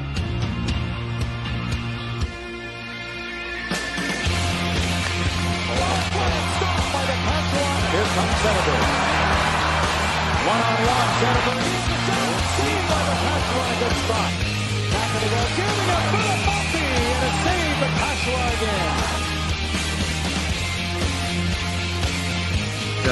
So they've gotten within a shot. Youngster Bakeshua has played very well. Able to corral it. Fire it.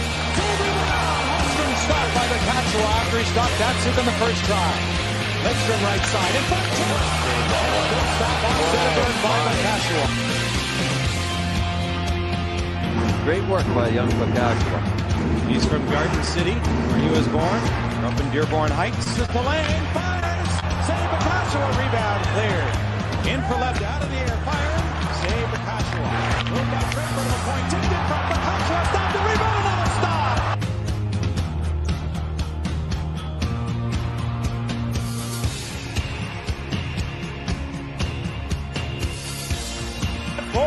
Lidstrom again a drive. Saved by Bakeshua. But here's the look from this angle. Look at this save. Great save by Bakeshua. Bakeshua tonight as he tries to get a win here in his hometown. Here he is, Bertuzzi. And a save by Bakeshua.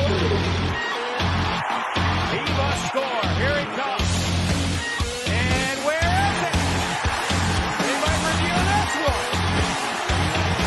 He's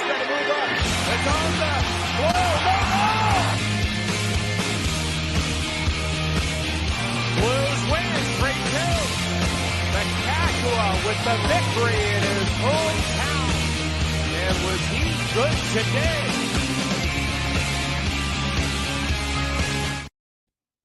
Oh my God, I'm almost getting filled up watching that, y'all. So yeah, man, I am so proud of my nephew Jason. And I made some notes, y'all. I'm just looking because I can't remember it all. That game was back in the, I believe it was the 06-07 season. And holy cow, talk about a dream come true, not just for him, but of course for our whole family, and that he won that game. It was just freaking amazing.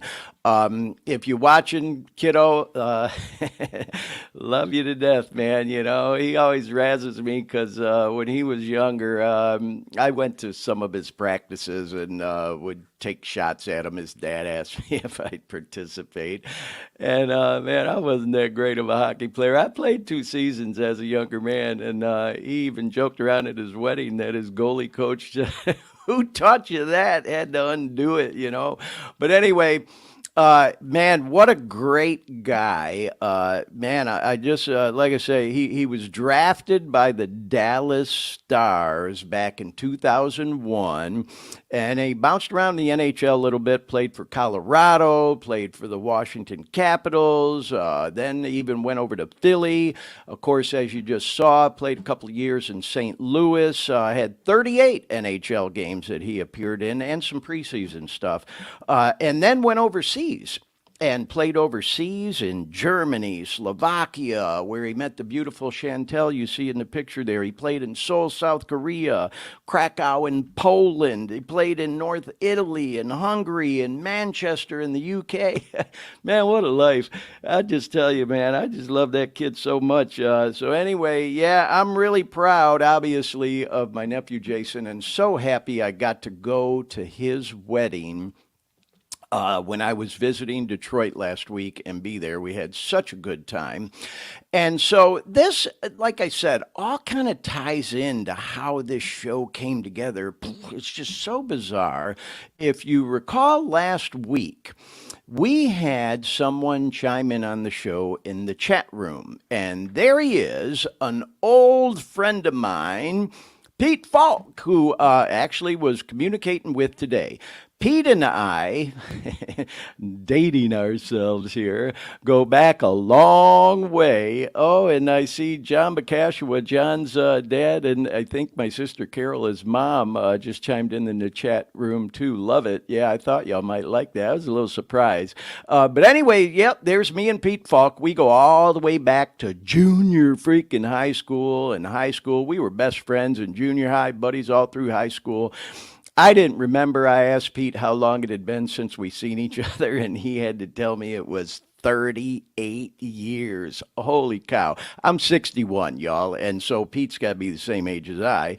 Anyway, it's so bizarre that Pete joined our show for the very first time last week, and actually it was the week before, beg your pardon, and let me know about this event that was going on in Detroit last week. So Pete joined the show 2 weeks ago, and we communicated for the first time in 38 years, and he, could hear me talking on the show that I was going to be in Detroit the following weekend for Jason's wedding. And oh, look, Pete just chimed in the chat. Yo, I'm here with my family. Hey, shout out to Pete and his family. Thanks for watching, y'all. So anyway, when Pete told me about this event for the Jamie Daniels Foundation that was going on to benefit those with substance abuse disorder, the Jamie Daniels Foundation, I have to confess, y'all, I knew nothing about it. And, I've been living clean and sober again for 2.5 years, struggled with a horrible opiate addiction. But I live out here in California now, and I lived in Orlando before that. So, I'm just saying, I didn't know anything about the foundation. And so Pete told me about this event going on, And man, it came together. We had to go to this event together. It just seemed like it was meant to be. And in case you didn't know, Ken Daniels, who founded the Jamie Daniels Foundation, has been the play-by-play announcer for the Detroit Red Wings, who we just saw my nephew Jason beat. Had to sneak that in there. I'm wearing my wing shirt, though. I'm still a huge Detroit Red Wings fan. Always have been, always will be. Anyway, Ken Daniels is the play-by-play announcer for the Red Wings, and unfortunately, man, parents' worst nightmare, his young son, Jamie, passed away. And there's Pete and I, by the way, at the banquet for the event we went to. And this, again, is information on the event that Pete told me about for the Jamie Daniels Foundation. And there's Ken with his beautiful son, Jamie. It's just so heartbreaking. What a good-looking kid. I should say handsome young man. And unfortunately passed away back in December of 2016 from an overdose. He got a hold of some bad pills, y'all, and they were laced with heroin and fentanyl, and he overdosed and died. Ken and his beautiful wife and his daughter have been very open about, their son and brother's story, and formed this foundation for this event that Pete and I went to. And Jamie was struggling with addiction for a little while, and his story is all documented on the Jamie Daniels Foundation website. I highly encourage you to go read it if this is something of interest to you. It's very interesting what happened with him in the treatment industry. And he was really working hard toward getting his life back on track. And then, as I mentioned, he ended up getting a hold of some bad pills and dying. And Ken ended up with his wife and daughter turning a horrible, horrible tragedy into something positive and formed the Jamie Daniels Foundation. And so when Pete and I attended the event, of course, we got to meet Ken. And there's a couple of pictures of him and I together. Pete was, you rock, bro. Pete was being a great photographer, videographer, as you'll see as we continue on with, today's show. But there's Mr. Daniels, and they were so nice to me, y'all. Everyone there, as you're going to see, was just so nice to me and to Pete. And, God, man, what a great guy. And we met some other people there as well that we're going to talk about in a little bit. The roast was for Nicholas Lidstrom and also for Thomas Holstrom, a couple of the Detroit Red Wing hockey players. But before we get into that, y'all, let's go ahead and play this next video of the reception that Pete and I attended, just to give you an idea of what a great event that it was. So here's a short video of the event. All right, y'all, we out here, and I just thought I'd get a little footage of this cocktail hour and meet and greet here at the Jamie Daniels Foundation Roast and Toast fundraiser for the foundation. We have met some pretty cool people. There's Thomas Holstrom, Nick Lidstrom right over there. Got some pictures. Mickey Redmond's over there. We're going to go meet with him in a second. Got to meet Ken Daniels, Jamie's dad. He's here. They got all the cool trophies out here. They got, the Conn Smythe trophy, NHL MVP trophy, best defense, best goaltender. There's Chris Draper right there. Got to meet with him. So, yeah, man. We out here, and what a great cause. So, yeah, we're going to talk about it on the podcast tomorrow and again next week. Right now, we're getting ready for the dinner and then the roast and toast coming up in a little bit. Go check out the Jamie Daniels Foundation online. And holler at y'all soon. Peace. Bye. All right, y'all. So, yeah, that gave you a good, idea of what type of an event it was. And of course, the pictures that you just saw up there was with one of the guys that was being roasted there, Thomas Holstrom. And then, of course, Nick Lidstrom was being roasted as well. And those guys are legends in Detroit, man. I mean, Holstrom won 4 Stanley Cups with the Detroit Red Wings.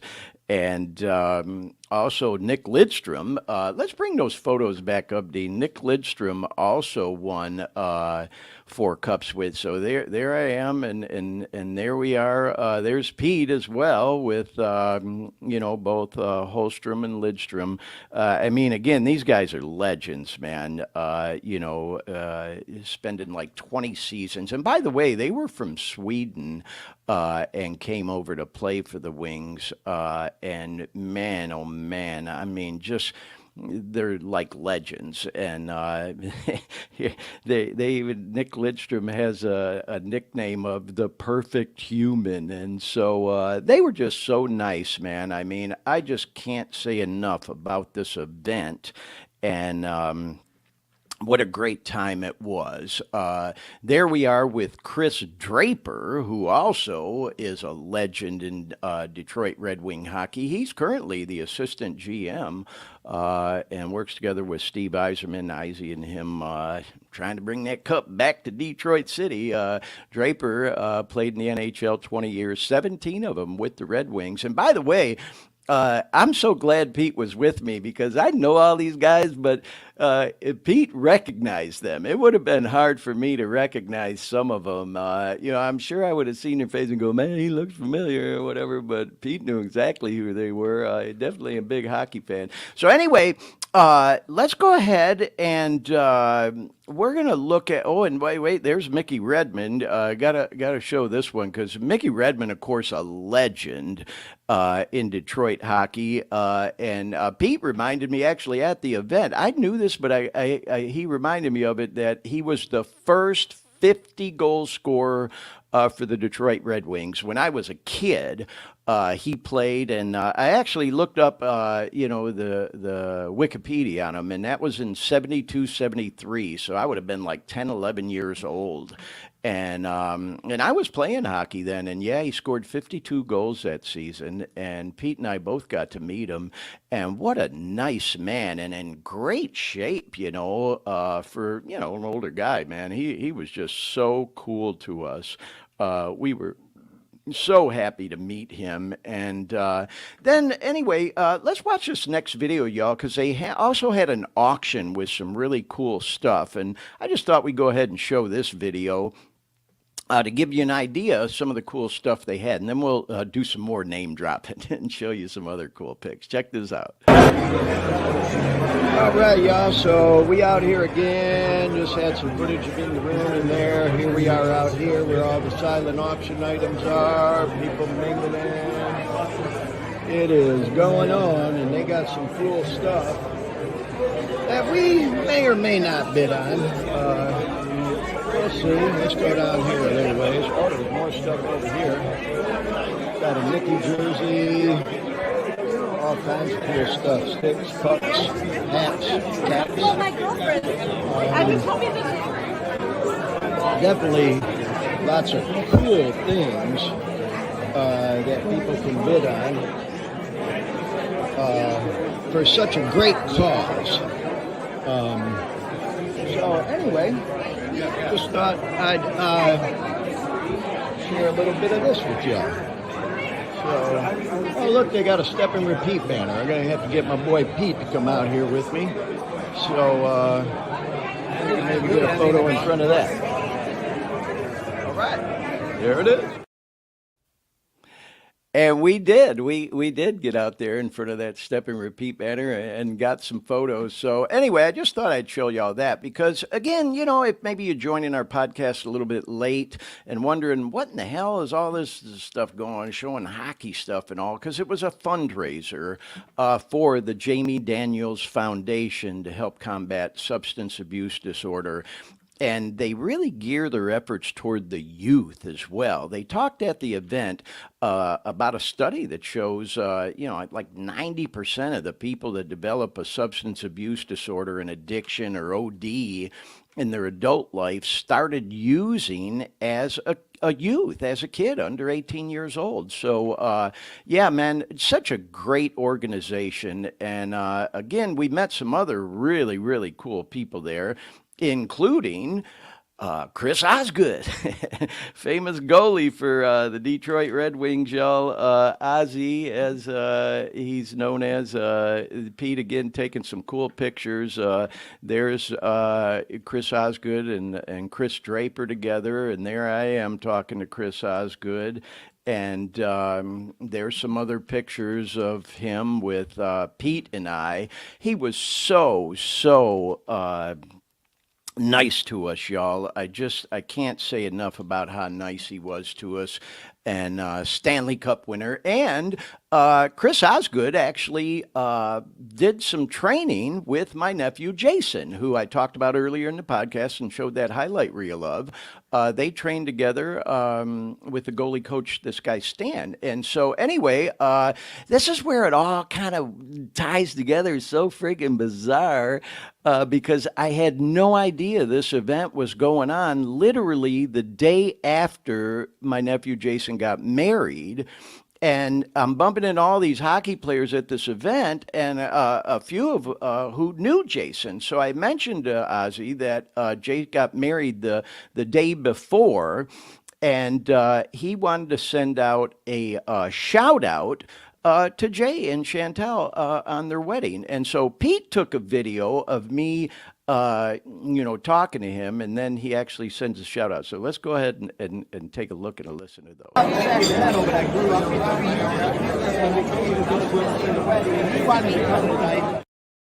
So, yeah, that was just a short clip, y'all, but just wanted to show that. And then here he is sending a shout out to Jay.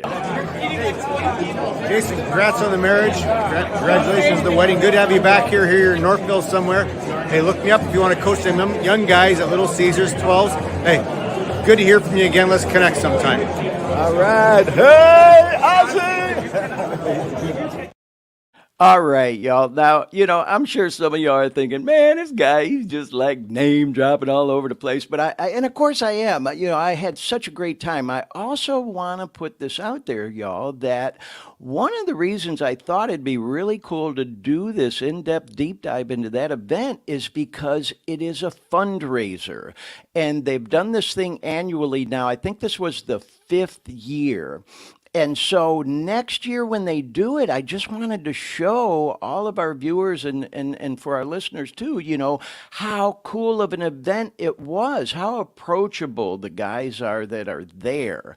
And it really wasn't that expensive at all, y'all. I mean, in the big picture, I know $300 is a lot of money for some people, a few $100, but I think to myself, man, when I was using dope, if something came through, I'd drop a few grand in a New York second to stock up and not even think twice about it, And so for, me to go out and drop a few $100 to go to an event that literally helps save people's lives that are suffering from the same bullshit I was, it was like a no-brainer. And you could actually even get tickets for $125 just to go to the roast, which was hilarious and a great event.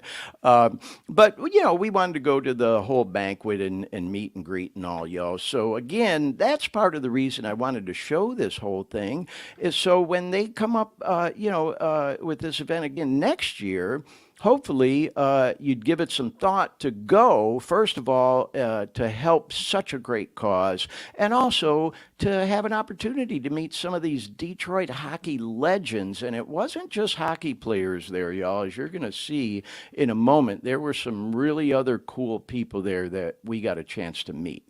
So anyway, shout out Osgood. Ozzy, it was so cool to meet you. If you see this, bro, we appreciate you being so nice to us. And now, I also wanted to show some of these because another great reason to go to this event, especially if you're a hockey fan, they had all these cool trophies on display. Now, they did not have the Stanley Cup. That's one that would have been cool, but they had all these other cool trophies. And it was so great to go with my friend Pete because he truly is a hockey fan.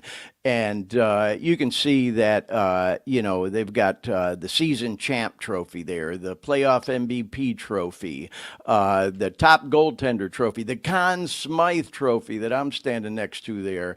And I just thought that, I'd show those photos as well. So now I do want to go to this next slide because once we made our way into the banquet room, y'all, the MC for the evening was another legend. And if you're a hockey fan, you know that this is Mike Doc Emmerich. And oh my God, y'all, it was so cool meeting this guy. Oh, hey, Alexis is chiming in. She says, hey, Uncle Glenn, love you too, sweetheart. It was so nice to see you when I was visiting Detroit. And of course, your brother Jay and your sister Alina. I posted some pics of them on my social media, y'all, if you want to go check them out. Such cuties. Anyway, love you, sweetheart. So, yeah, we were in the banquet room, and Doc was the MC. Now, he just recently retired, although he's still doing some stuff. But if you don't know, the dude truly is a legend. He called over 3,700 NHL hockey games. He called the Stanley Cup 22 times. I took some notes, y'all. And called 6 Olympics as well. He's in the Hockey Hall of Fame, NHL Hockey Hall of Fame as a broadcaster. And he literally earned his doctorate at Bowling Green University in broadcasting. And the dude truly is a legend, and he was so nice to us. And of course, having a career in radio and television, the dude was like really cool for me to meet.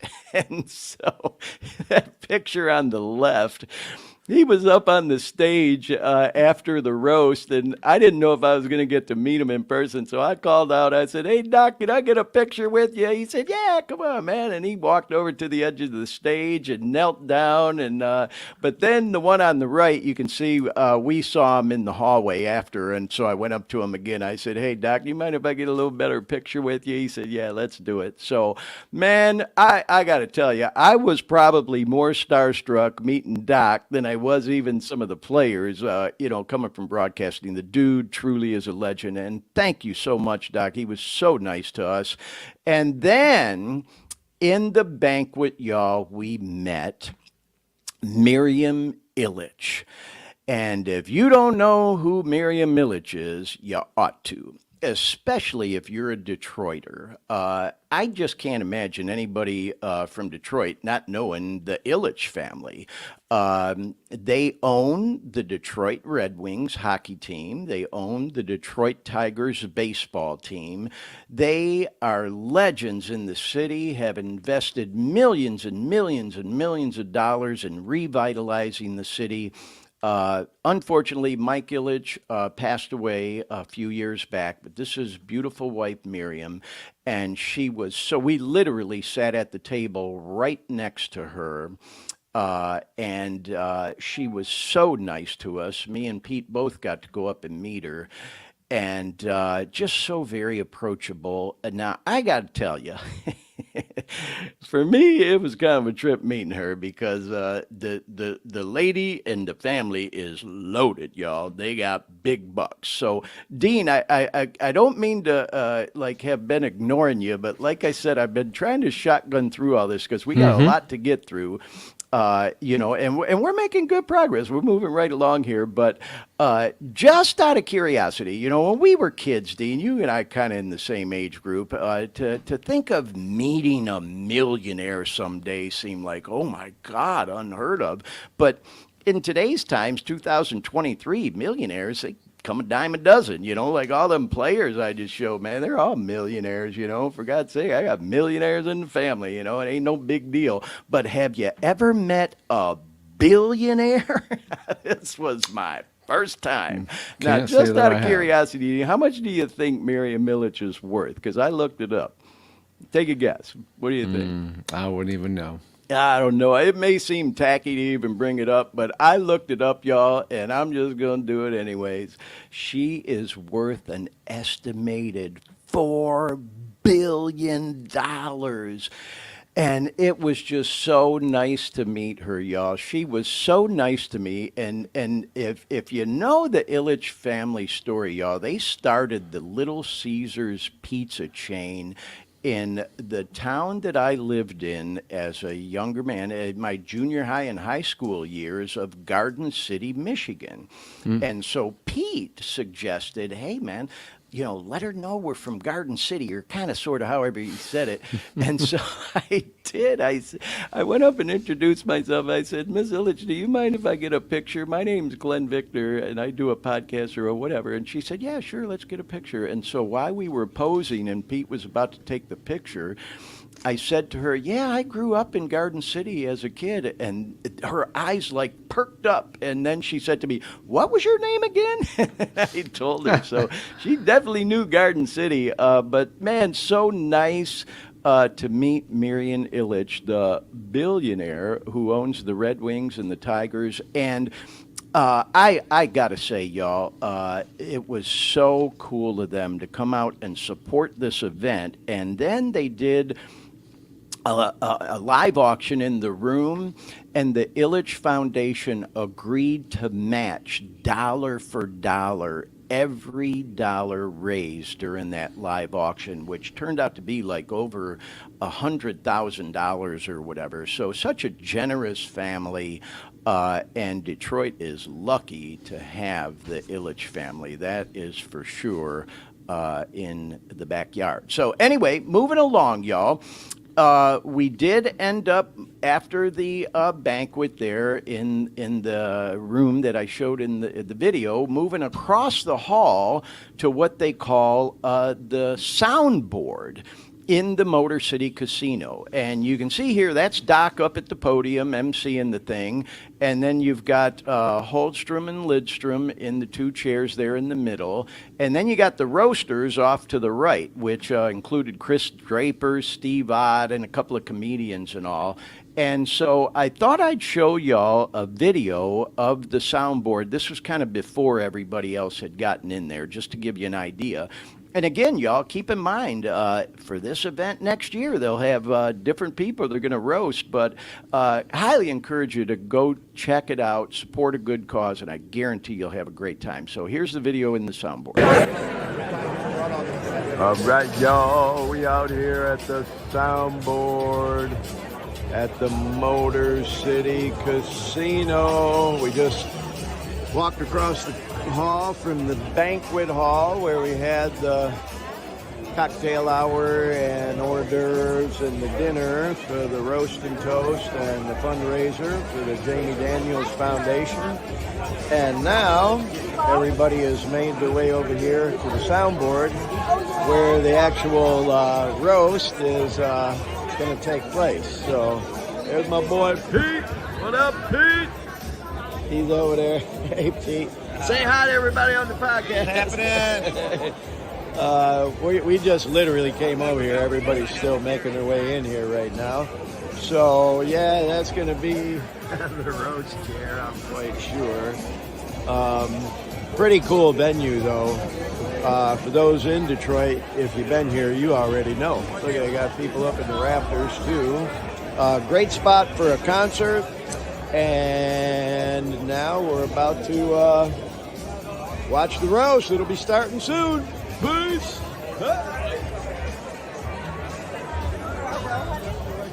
There we go. All right, y'all. So, yeah, that gives you a good idea of the room where the roast was held. Now, I got to backtrack because, as I mentioned at the top of the show, y'all, and I know Dean's already probably got this figured out. I did not know if I was going to be able to keep track of all this because we literally have 64 slides, 24 video clips. And so there were a couple that I wanted to show before we got to the whole roast and toast, y'all, and I neglected to show them. So we're going to just backtrack a little bit and show these right now.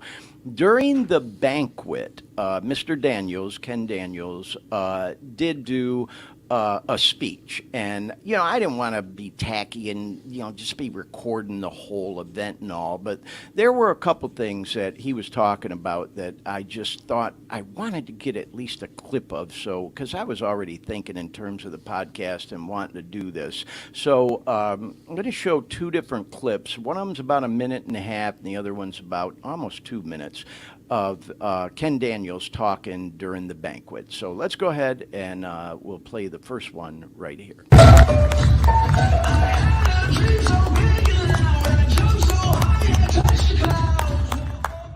Thank you. And thank you, Doc. Aren't the greatest announcers always known by just one moniker? In hockey, for Hewitt, it was just Foster. In baseball, it's Vin, and then there's Ernie. Yeah. As a matter of fact, Ernie Harwell was life-changing for one Mike Emmerich, because Ernie was his non-academic advisor for the thesis that Doc was writing and had never been done on play-by-play during his early years at Bowling Green University, and then he got his PhD on that, with Ernie advising him in 1976, and that's why Mike Emmerich is known as Doc. Yeah!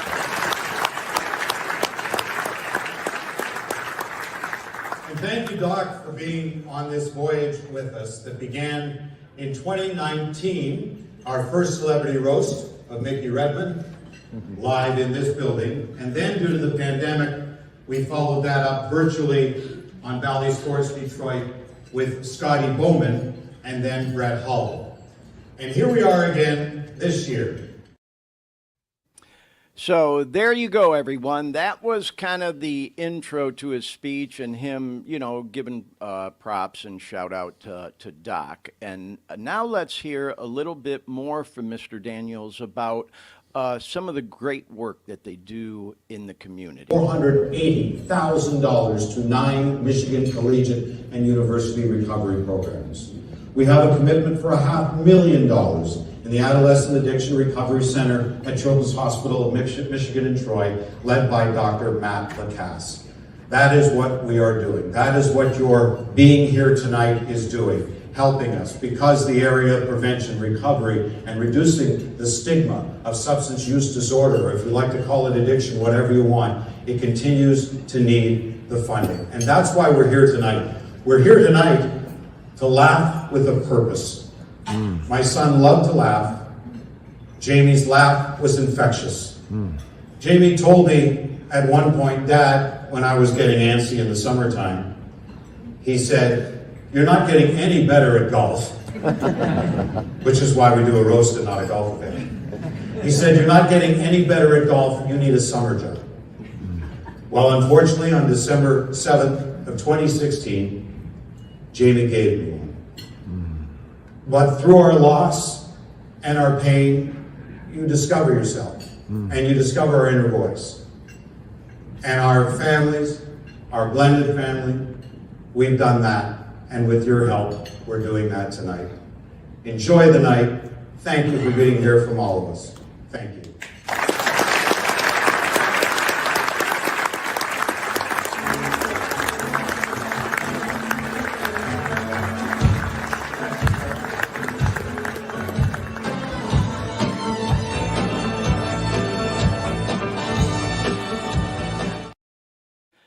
Wow, what a classy guy, y'all, and such an inspiration, you know, to, like I said, take a horrible, horrible tragedy, a parent's worst nightmare.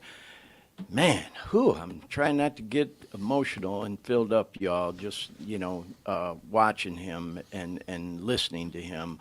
Such an inspiration to take such a horrible tragedy and turn it into something positive that's helping people, and clearly, no doubt at all whatsoever, helping save lives.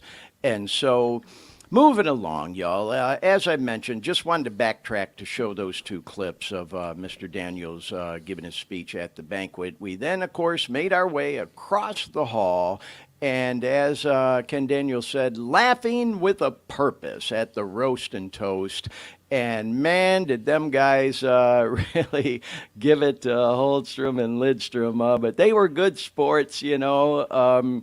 I got to tell you, you know, if you've never been to a roast in person, they're a little bit different than watching them on television, you know. But if you've ever seen them on TV, it's basically the same thing. They were just, you know, having good fun, razzing them guys about their, you know, careers and things to that nature. And it truly was a great time, as I've said again, for a great cause. And then when this event concluded, we got to do some more meet and greets because, as I mentioned, one of the roasters was Steve Ott.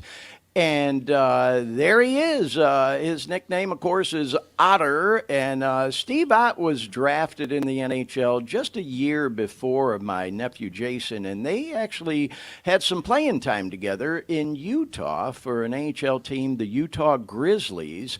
And Ott is a legend. I mean, he really is. He's actually assistant coach for the St. Louis Blues right now. And so after the roast, I didn't see him at the reception, but I did see him after the roast, went up to him, and he was so nice. And, you know, I talked to him, and, of course, I let him know that Jay was my nephew. And he wanted to send a shout-out to Jason for his wedding as well. So let me go ahead and find Pete once again was being a fantastic photographer and videographer, and he took a video of me filming Steve, sending a shout out to Jay, and then I'll also show the video of his shout out. So let's give these two a look and a listen. Hey, Kat, congratulations on your wedding. Pleasure to play hockey with you there in Utah back in the day. You've been always a great man, first class. Again, congratulations.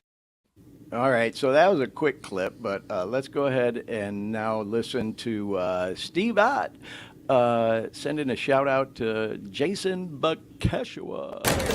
Hey, Cash, congratulations on your wedding. It was a pleasure to play hockey with you there in Utah back in the day. You've been always a great man, first class. Again, congratulations. All right, you rock, bro. It's Steve Ott.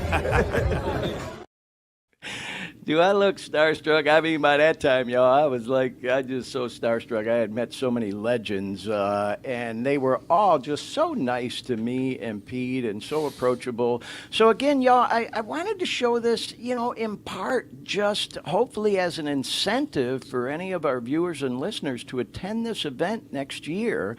As we heard Mr. Daniels say, I believe this was the fifth one. They had done it 4 times previous. I think I got that right. So in any case, for a great cause, and there's that boy Otter.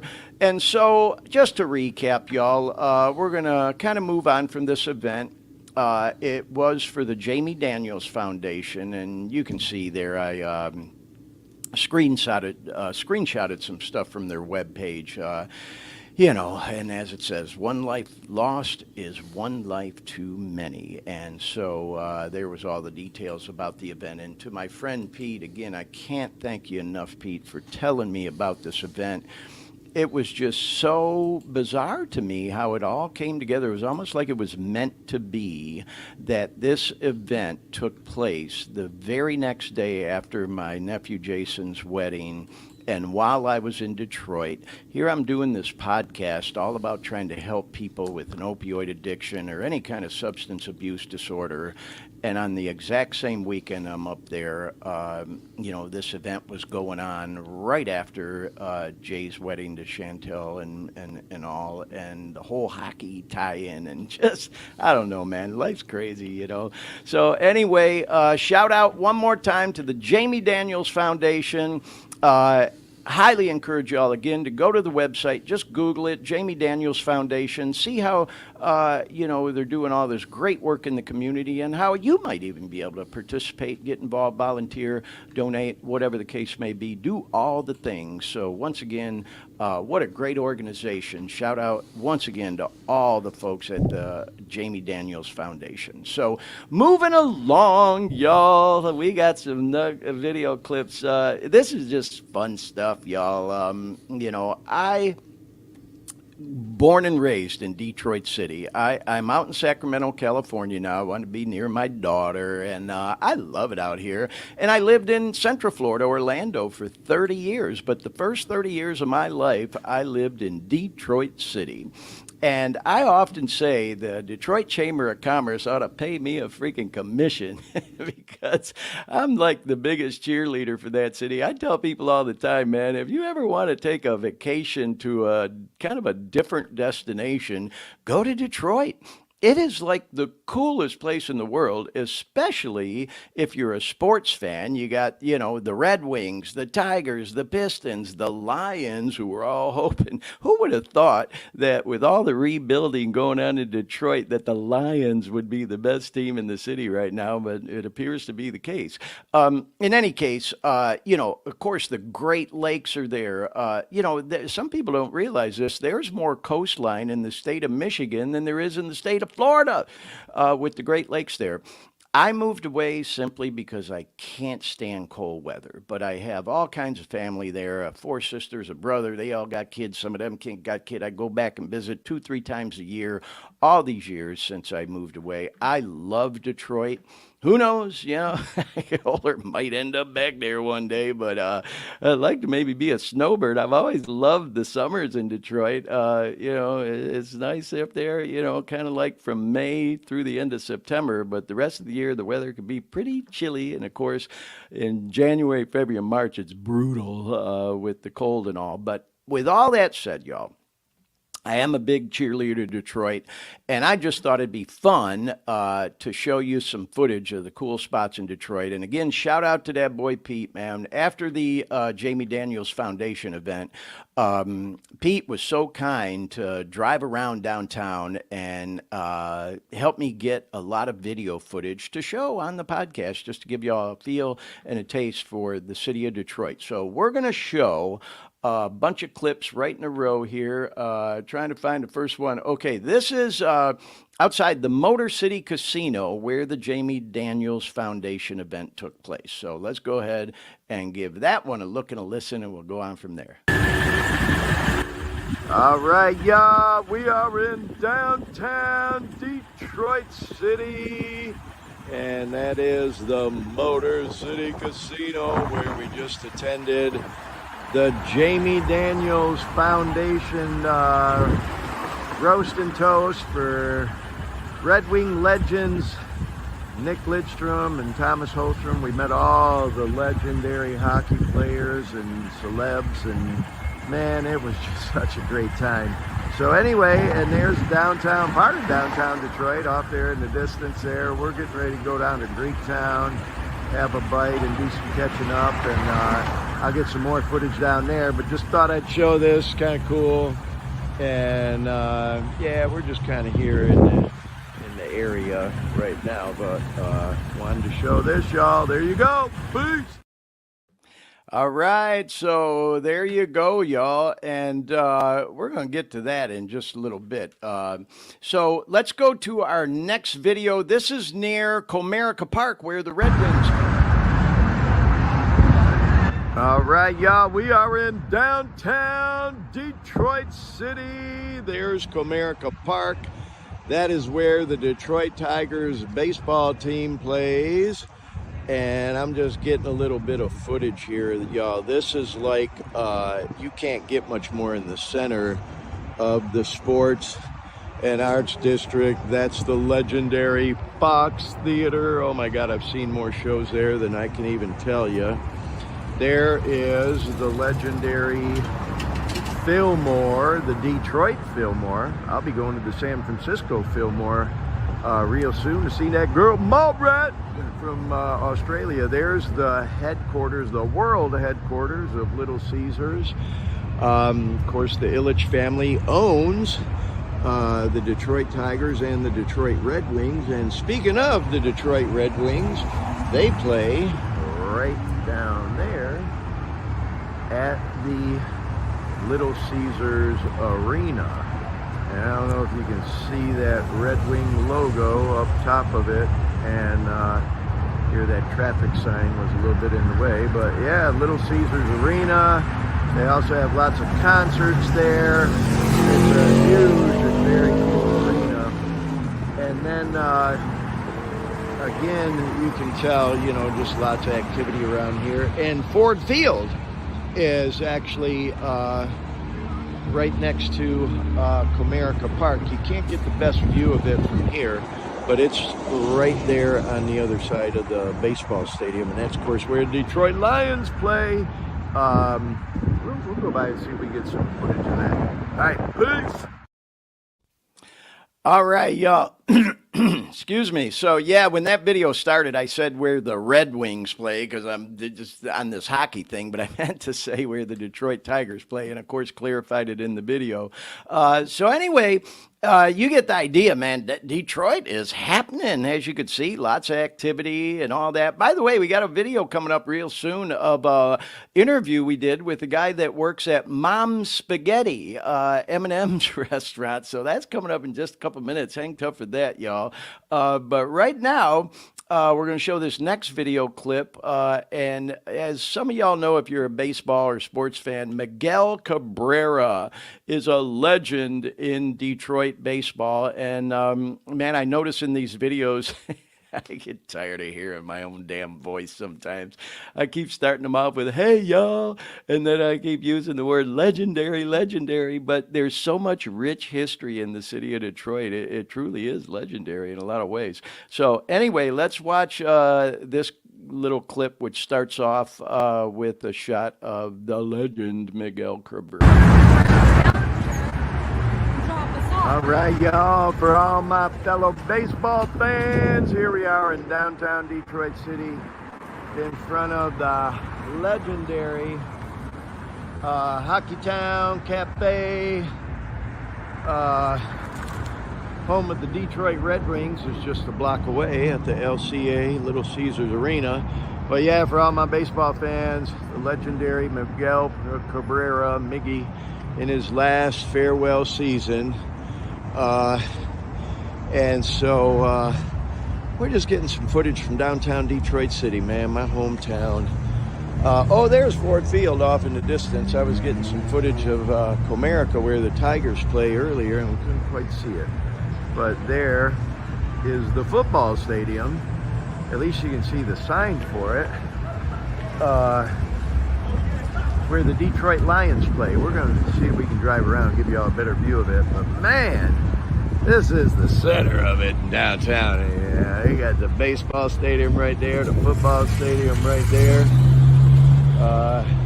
That's where the Red Wings and the Pistons play, right there at the Little Caesars Arena. And you got the legendary Fox Theater right there. That's been around for decades. It's so beautiful inside of there, man. God, so many big names played there over the years.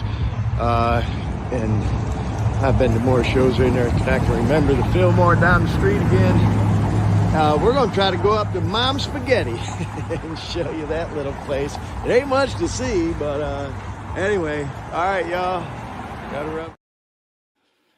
Okay, so there you go, y'all. A little more footage of downtown. Now, Dean, I know that video I took and interviewed the guy at the Mom's Spaghetti restaurant was probably the longest video of all the clips that I took. Are we able to show that one yet, or is that still rendering? You just have to tell me to play it. Let's go ahead and play it right now. So this is a really interesting video, y'all. If you know, I'm sorry, Dean, I told you to play it, but I'm running my mouth still. Eminem, the rapper, you know, born and raised in Detroit, recovering addict. All right, y'all, there's... Hold on, that's okay. I lost you a little bit, but no, you're going to be able to play. You're going to be able to talk through this if you want. But well, no, I was just introing the video, but it speaks for itself, bro. So let's just go ahead and let it ride, and we'll talk about it more. All right, y'all. There's the legendary Fillmore in Detroit. Look at that. They got a red carpet event going on in here tonight. And I just wanted to come by to show y'all what's right next to it. Eminem's Mom's Spaghetti. It ain't much to see, y'all, but that is it. And this is where you come and order your spaghetti. They are closed right now. But, hey, bro. Hey, man, do you mind being on camera? I do a podcast, and I'm visiting Detroit, and I'm just here filming the Mom Spaghetti place. Are y'all open right now, or are you closed down? We're open right now. Oh, okay. Well, I ain't here to order nothing, but yeah, man. So you guys are a big tourist attraction now. Get real busy here during the day? It depends on, like, it's event based. Right. Now, does M come by once in a while? I know he was here for the grand opening, but does he ever pop in? He comes by from time to time. All depends who's, like, in town. Right. What's going on. Right. His kids come a lot sometimes, too. Yeah. Like his one daughter who got married, she had her thing upstairs. Oh, yeah. Her reception. Yeah. Haley. No, not Haley, the other one. Like, it's, that's right. Haley ain't married. Yeah. Haley's married, but Kim's sister's daughter that died. The Oh, one he caught the daughter. right. The one that got married. Her. Yeah, what's your name, bro? I'm Will. Will, I'm Glenn, man. It's so nice to meet you, bro. Came, like, a couple weeks back. Oh, yeah, Snoop Dogg was in town. I saw he posted a picture out here. Last time Eminem was here, it was with LL Cool J. When LL Cool J was playing at the LCA, right? Yeah. The day before. Yeah. Oh, wow, very cool. He just popped in, kind of unannounced, Yeah, like, he just hey, hung y'all. around, you know, like. Yeah. It's just like whoever is like close friends with him in the industry, if they're coming to town to do something, he's gonna come through and make sure, like, to show them like his little, his little change. spot. And you know what's so cool about it? I'm gonna wrap up, bro. Is it's not expensive, and I've had it. It's pretty good spaghetti, it's not actually. bad. You know? It's pretty good. Hey, Will, thanks again, Yeah, bro. no You problem. rock, man. It's just like I said, it's just event based, and everyone thinks like what's going on, like. Tigers, we get Tigers people, we get people from the Fillmore, we get people from the Fox. Yeah, this is awesome. A lot of people from out of town come in. Yeah, great spot. And then you can actually go around and eat inside upstairs in that little area. We actually have everything that you see is for sale, even the chips and stuff. You There's rock. a trailer upstairs too, if you're visiting the trailer. Yeah. Thanks, bro. I appreciate you, man. You're cool as hell. Thanks again. All right, y'all. So there you go. It's Mom Spaghetti. Sorry if I felt rushed. I didn't want to hold them people up there ordering some Mom Spaghetti. So there you go. Yeah, this is the spot. So yeah, when I ate here before, I came down with that boy G and Awana, and we ate spaghetti up there. It looks like somebody's up there cleaning up. And there's a little small, not real big, but small kind of museum in there where he has some of his memorabilia. And so you can see it's right there on the ground floor of the Little Caesars World Headquarters. And right next to the Fillmore, just in that little alley there. So yeah, it ain't like a whole lot to see, but it's kind of a cool little spot. And it ain't real expensive. So anyway, that's that. Thanks, Will. All right, shout out Will from Mom Spaghetti. He was so cool to us, and he would have kept talking. I was kind of feeling bad. We had a couple of people waiting in line there that wanted to order some Mom Spaghetti, and I did have the spaghetti last summer. I went there, as I mentioned in the video, with my son G and my daughter-in-law Wana, and it's like $10. For a pretty decent size, I think almost like a quart-sized container of spaghetti, and I think for like a couple bucks more, you can throw a meatball or two in there, and it gives you some bread. So it's pretty good. Obviously, not a really big place, not real fancy schmancy. We were there late at night. I was surprised they were still open. I didn't think they were still open when I went up to the window, but clearly they were. During the day, it does get crowded. Again, a lot of tourists in town will go there and they'll have a long line and stuff. But we got there at the right time, obviously. So I just thought if you're, a viewer of our show, you'd get a kick out of seeing that. Mom Spaghetti, M&M's restaurant right in Detroit City. And as I said, Marshall Mathers, Eminem, bro, if you ever see this, we'd love to have you on the show, man. Talk about living clean. Dude, born and raised in Detroit. Of course, everyone knows Eminem, man. Such a famous artist and so inspirational to so many people living his life clean. And, he's been so open about his struggles with addiction and how he's living clean now. So, I just thought it'd be really cool to show that. And certainly, of course, thought of the tie-in to our show. So anyway, y'all, moving on. We got a couple more videos downtown. We're going to go into this one. Pete, again, was so cool. He was like, bro, we got to get closer to Ford Field for you so you can get some better footage of that stadium. So let's give that one a look and a listen right now. All right, y'all. Once again, we're in downtown Detroit City. That's Ford Field right back there. That's where the Detroit Lions play football. And then you can see that's the inside of Tiger Stadium, or Comerica Park, as they call it, where the Tigers play. So you can see you got the baseball and the football team right next to each other. And my boy Pete says we're going to drive right down there. So you'll get a better view of Ford Field, where the Lions, who we're all hoping make the playoffs and even more this year, go. We'll see. All right.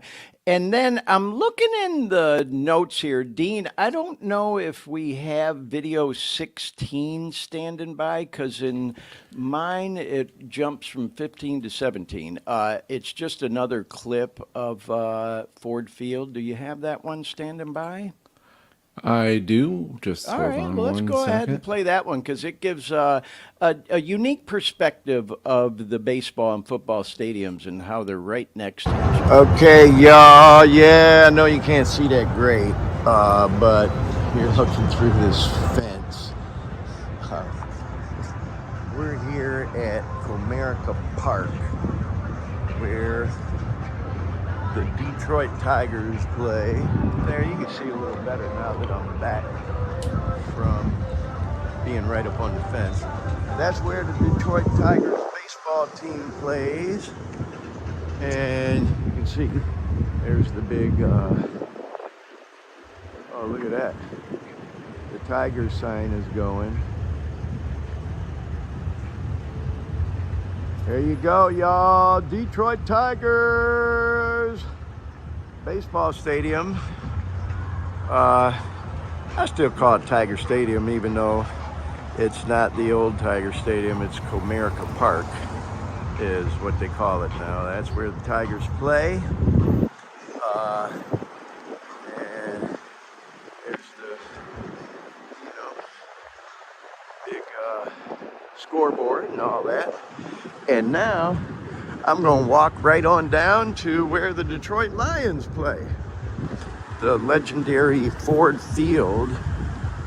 So you can see in downtown Detroit, this is so cool that they have the Detroit Tigers baseball team stadium literally right next to and across the street from where the Lions play at Ford Field. And the legendary Ilitch family owns the Tigers and the Red Wings. And of course, the legendary Ford family, that Ford family, Ford Motor Company, owns the Detroit Lions. And so that is Ford Field, where the Detroit Lions play. And of course, they have a lot of concerts in there too.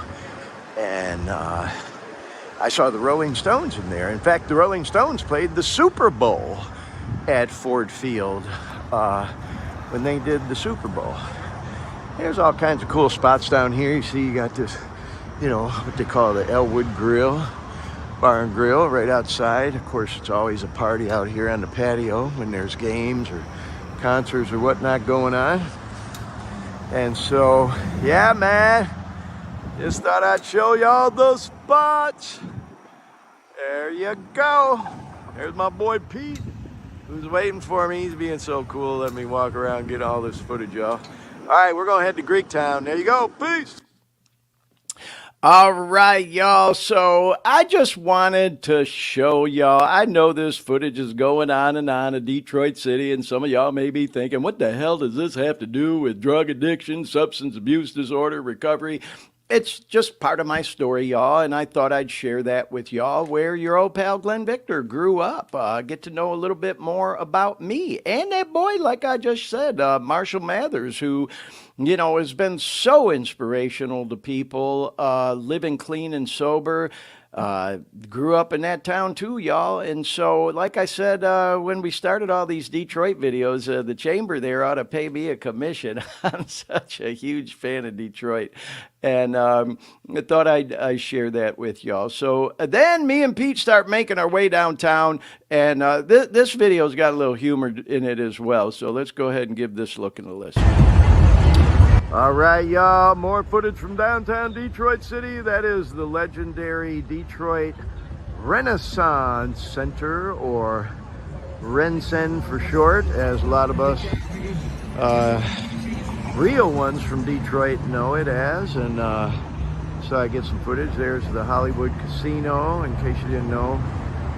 Casino gambling has been a thing in Detroit for years. And for all my dope fiend friends who got in trouble, I'm sorry, y'all, couldn't resist. Standing outside of the 36th District Court building here in downtown Detroit. And of course, there's Ford Field over there. We showed some footage of that, and Comerica Park, where the Tigers play, right down the street. And again, we're getting ready to head over to Greektown. There's Detroit Music Hall, where tons of great and legendary acts have played. Looks like they got a little something going on over there tonight. People waiting in line. Yeah, man, we're right here at the corner of Madison and well, and they call it Aretha Franklin Way as well.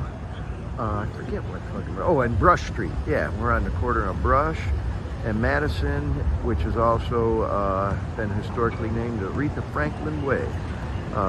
So yeah, there you go. Peace. Sister Aretha Franklin Way.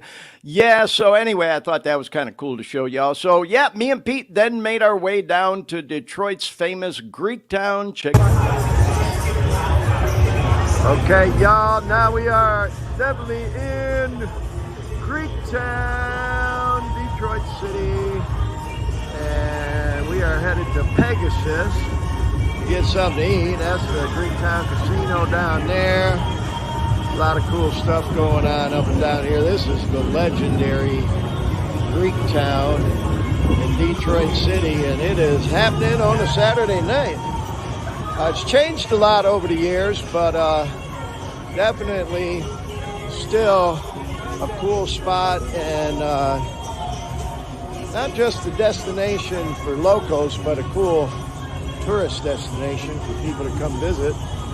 So yeah, we're headed into Pegasus,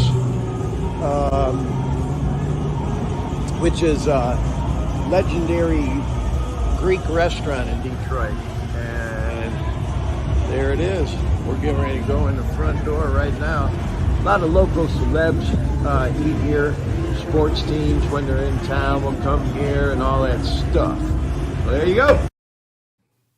All right, so yeah, you can tell Greektown is happening. That's probably about a mile or so from the Sports and Arts District that we were showing, where all the stadiums were and all. And then inside of Pegasus, got a little footage here too. All right, y'all, we are inside of the Pegasus, and you can see they just keep everything right out in the open here, man. You can see them making the food. How's it going, bro? Hey, how are you today? Good. We're doing a podcast. You don't mind if I put you on there, right? Hey, there you go. Yes, sir. Detroit City, Pegasus. This place, oh my God, the memories in here. I love this spot. Yeah. All right, y'all. Check it out. Oopa. Yeah, Upa. And, you know, as I mentioned, the memories in that spot, y'all. And in case you didn't know what Upa meant, let's watch this next video, and I think you'll figure it out. Check it out. Upa! Here we go. All right. Yeah. Thank you, bro. From out of state, so it's been a while. Yeah, I used to come here when I was younger, so we're glad to be here tonight, bro. Cool. Thanks. All right, so there you go, y'all. Hey, that's all the video footage I have of Detroit City. I was just looking in the comments. I fell a little behind on the comments. Pete said that was a great picture from the stage. He was talking about Miriam Illich, billionaire. Said he loved it. So glad we got together. I'm not sure what this was, dude. I'm pissed you didn't bring back some.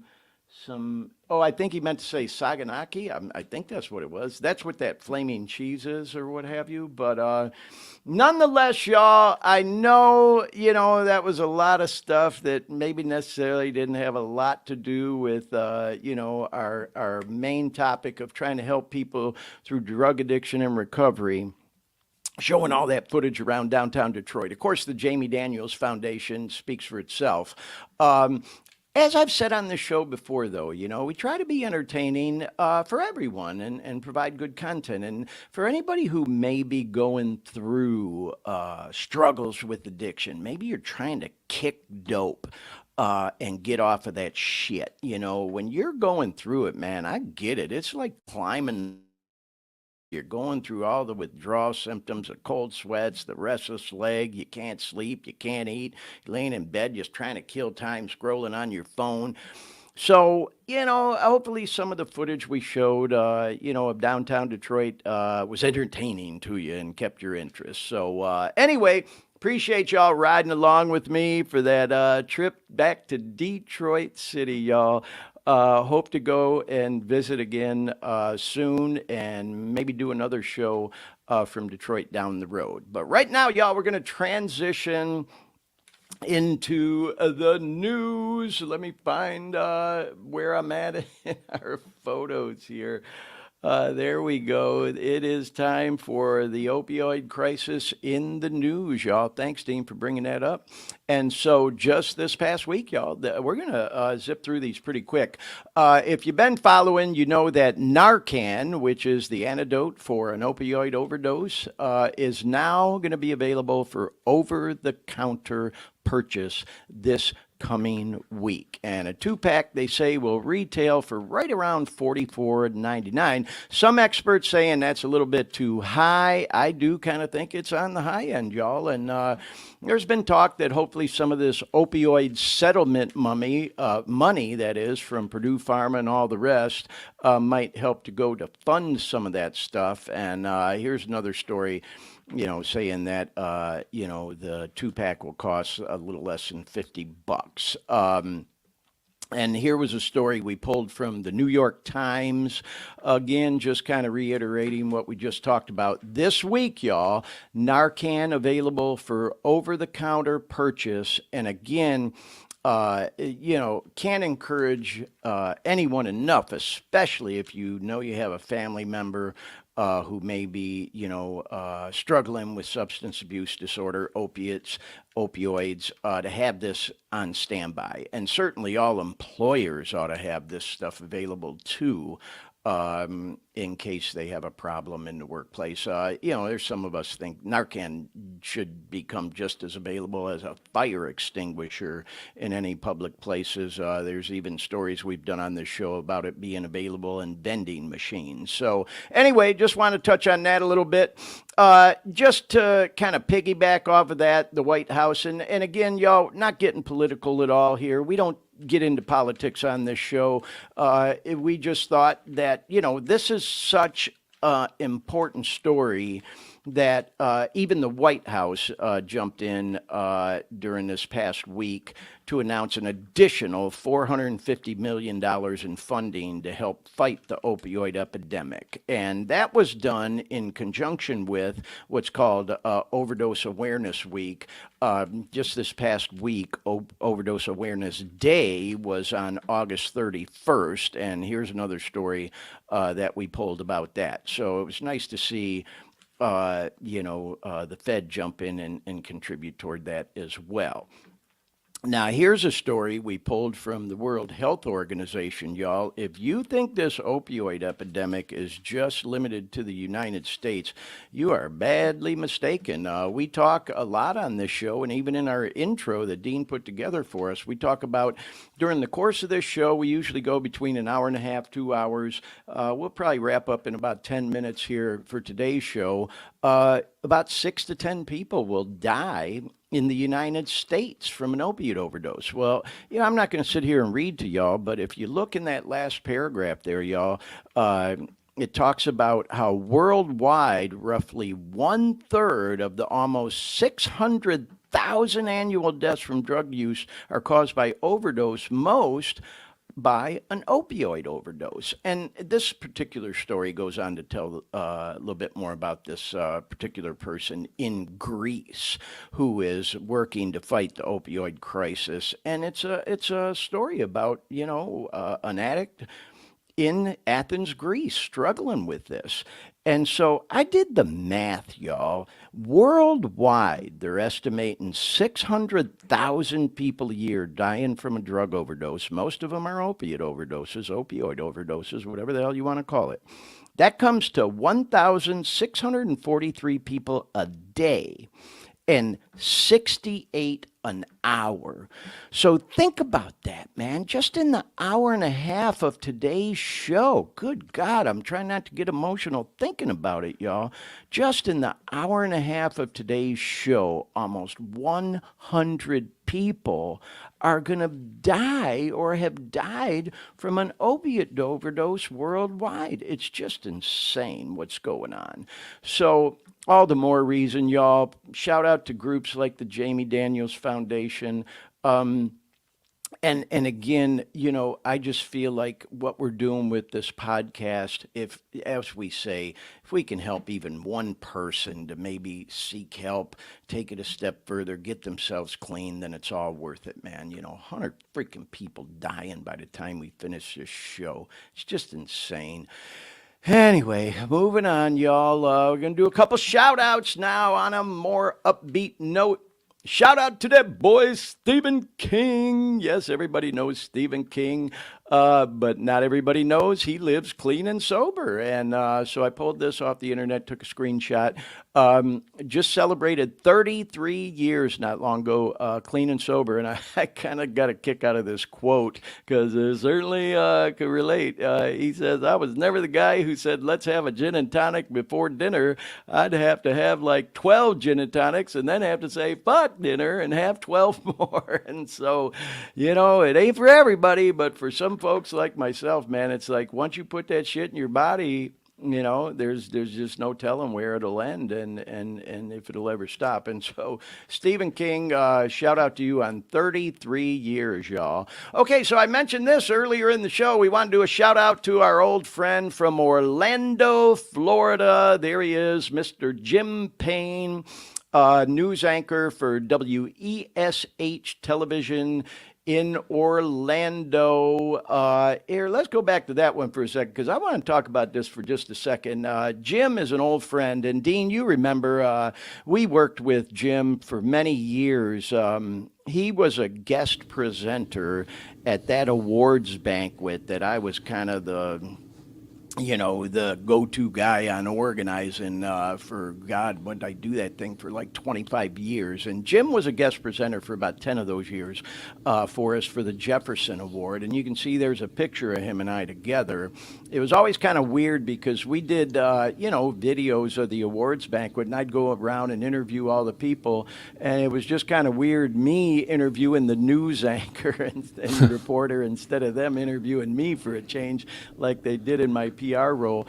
But I showed this picture on the podcast before, Dean. You may remember, if you look closely at my face, I remember this day specifically. I was half dope sick and half high as a kite. Look at Jim's eyes and look at my eyes. I remember that day I had run out of what we called the good pills. I didn't have any of, the oxys or the perks or the Vikes or whatever. But I managed to get my hands on some morphine pills, which is a whole nother story, dangerous as hell. But they don't give you that euphoric feeling. They do help take away the dope sickness if you don't have any opiates in your system. And so I really had to power through that event, force a smile on my face. And, when you're putting that shit in your body, man, it definitely affects your appearance. And, you can tell just by looking at my eyes, something ain't right. I often wonder, man, did people not pick up on that? I mean, look at my eyes now. You're on the podcast, and look at them in that picture, man. But any case, y'all, getting a little off topic. Shout out to Jim Payne after, I believe he said, a 47-year career in broadcasting, and he signed off on Friday. And, just a quick story, y'all. When I was kicking dope, and I was, driving back to Orlando after spending 4 months up in Michigan getting clean. On my way back, I stayed in Tennessee for a night, and I got up the next day, and I don't know why, but for some reason I thought about Jim. And I think it had to do with this story. If you follow Jim Payne's story in Orlando, he has a son, Jim Jr., who was very open about his struggles with addiction. And Jim Payne did a documentary on it that we're going to talk about and show on a future episode of this show, maybe even next week. I just watched it again, actually, last night. And I think that's why I thought of Jim, because it certainly was an inspiration to me to get clean again, because when you see stories like that and you're out there fucking up like I was and struggling with addiction and substance abuse disorder, and you see stories like this of someone turning their life around, kind of sort of plants that seed. You just never know when something you do or say is going to plant that seed that could be an inspiration for someone to get clean. Maybe not right then, but down the road. It's one of the things we even hope with this podcast. And I thought about it, and certainly that was the case for me with Jim and his son being so open about their story, and Jim being so supportive of his son. And anyway, I texted Jim. He was one of the only people from my business life and my career, that I confided in that I was struggling with addiction. And at that time, I did have a few months clean again. And sure enough, Jim replied back to me. This was, again, going back 2.5 years ago, y'all. And I hadn't seen him for a while because I had, retired, since we had worked together. And he got back to me with, words of encouragement and all. And so anyway, I texted Jim again on Friday.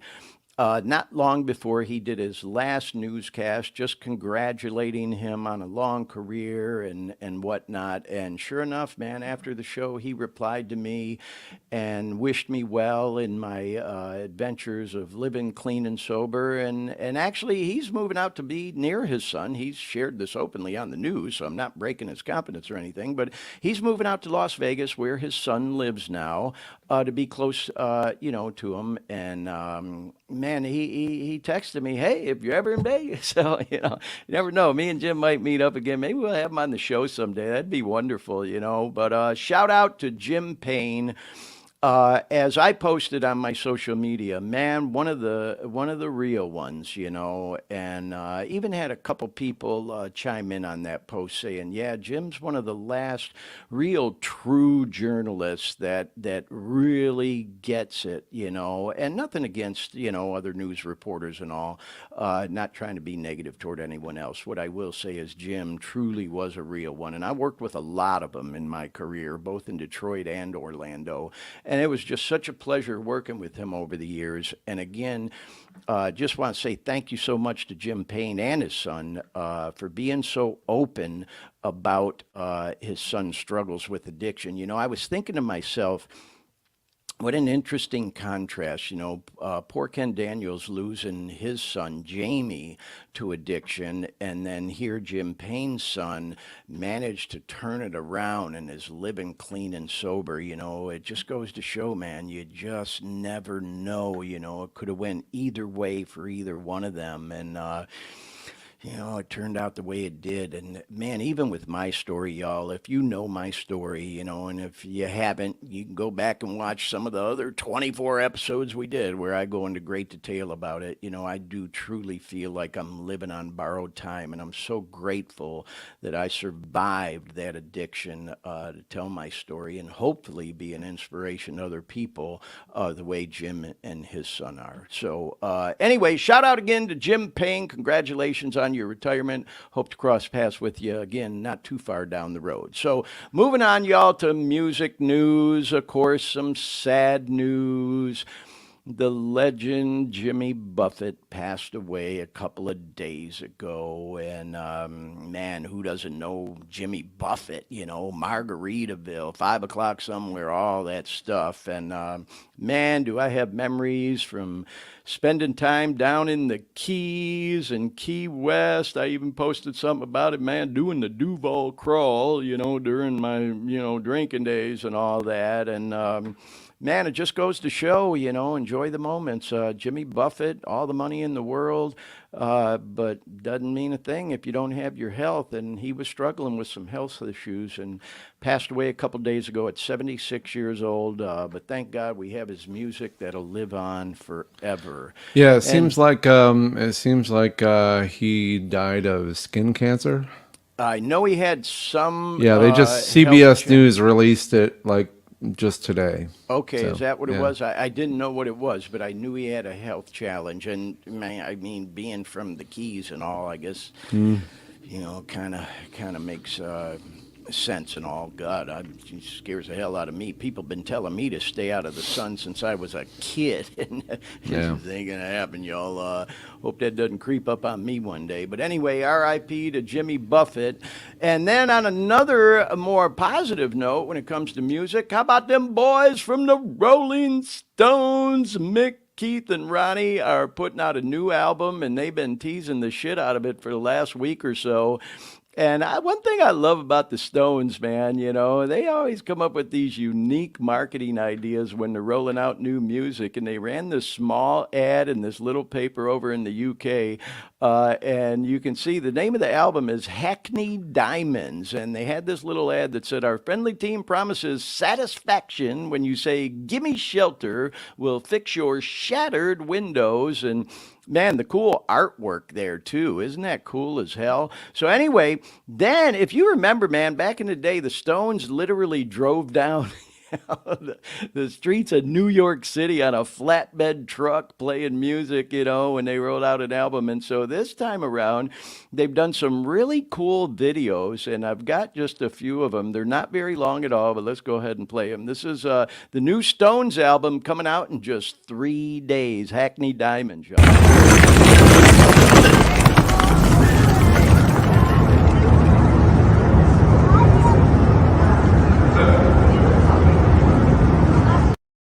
That one's cool as hell. Here's another one.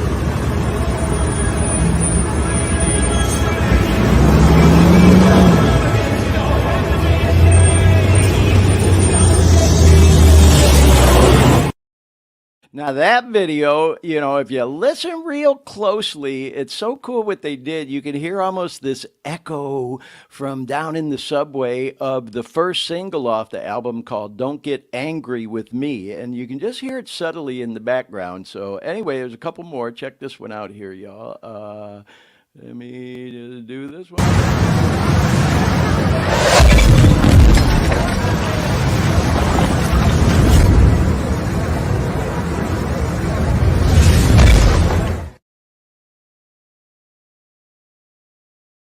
And then we got one more. Check this out. And you can actually hear "Don't Get Angry With Me" just slightly in the background of this one, too.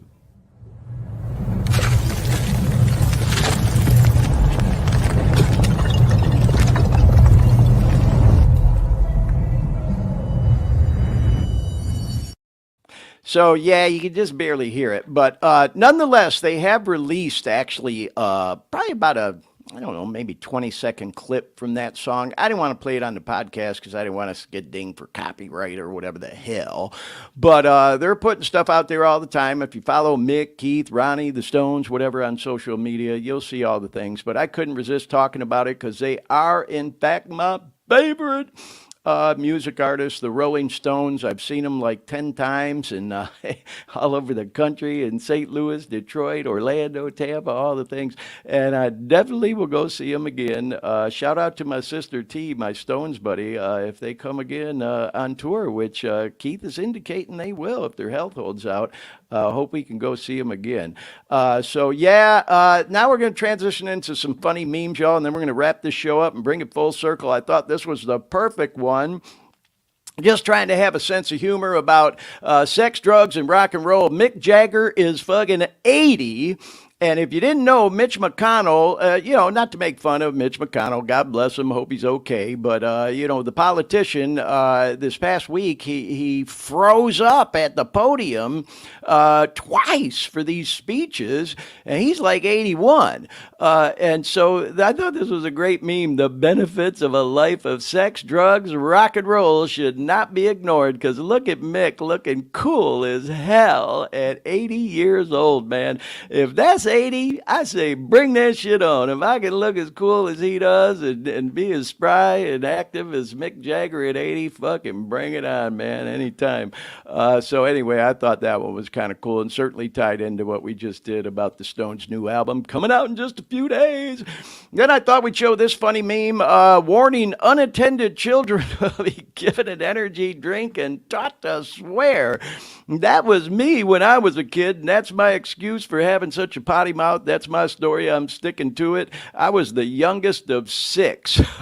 I didn't get attended to very often, and I started drinking coffee at a real young age and heard my share of swearing. I'll tell you that without going into too much detail about that. So I thought that was a perfect transition into this next funny meme. I started a swear jar yesterday, and you can see all those jugs of change for all the swear words. But hey, y'all, we do try to keep it real on this podcast. We try not to get, too nasty, but we try to keep it at the level of people who may be struggling with an addiction. I don't ordinarily hold any punches when it comes to the things that are discussed. And so, yeah, we drop some F-bombs here and there and some curse words here and there, but, we try to keep it tactful at least. So, we talked about maybe starting a swear jar a while back, and that kind of fell to the wayside. So maybe we will. Maybe we'll start a swear jar and make donations and send it to, one of these groups like maybe the Jamie Daniels Foundation. You get the idea. But anyhow, moving along, y'all. Just wanted to let everyone know I'm growing through a lot right now, and I thought this was perfect because, oh man, did we go through a lot on this show today. We just burned through it. We just shotgunned through 64 slides and 24 videos, y'all, and so I thought this was kind of funny, going through a lot right now, the parking lot, and then finally, because we are done, boom! Mic drop, y'all. We did it. We did it. Dean, thank you so much, man. I'm going to look at the timer. Okay, well, I was hoping to wrap it up in an hour and a half. We went about 20 minutes long, but hey, it was a great show.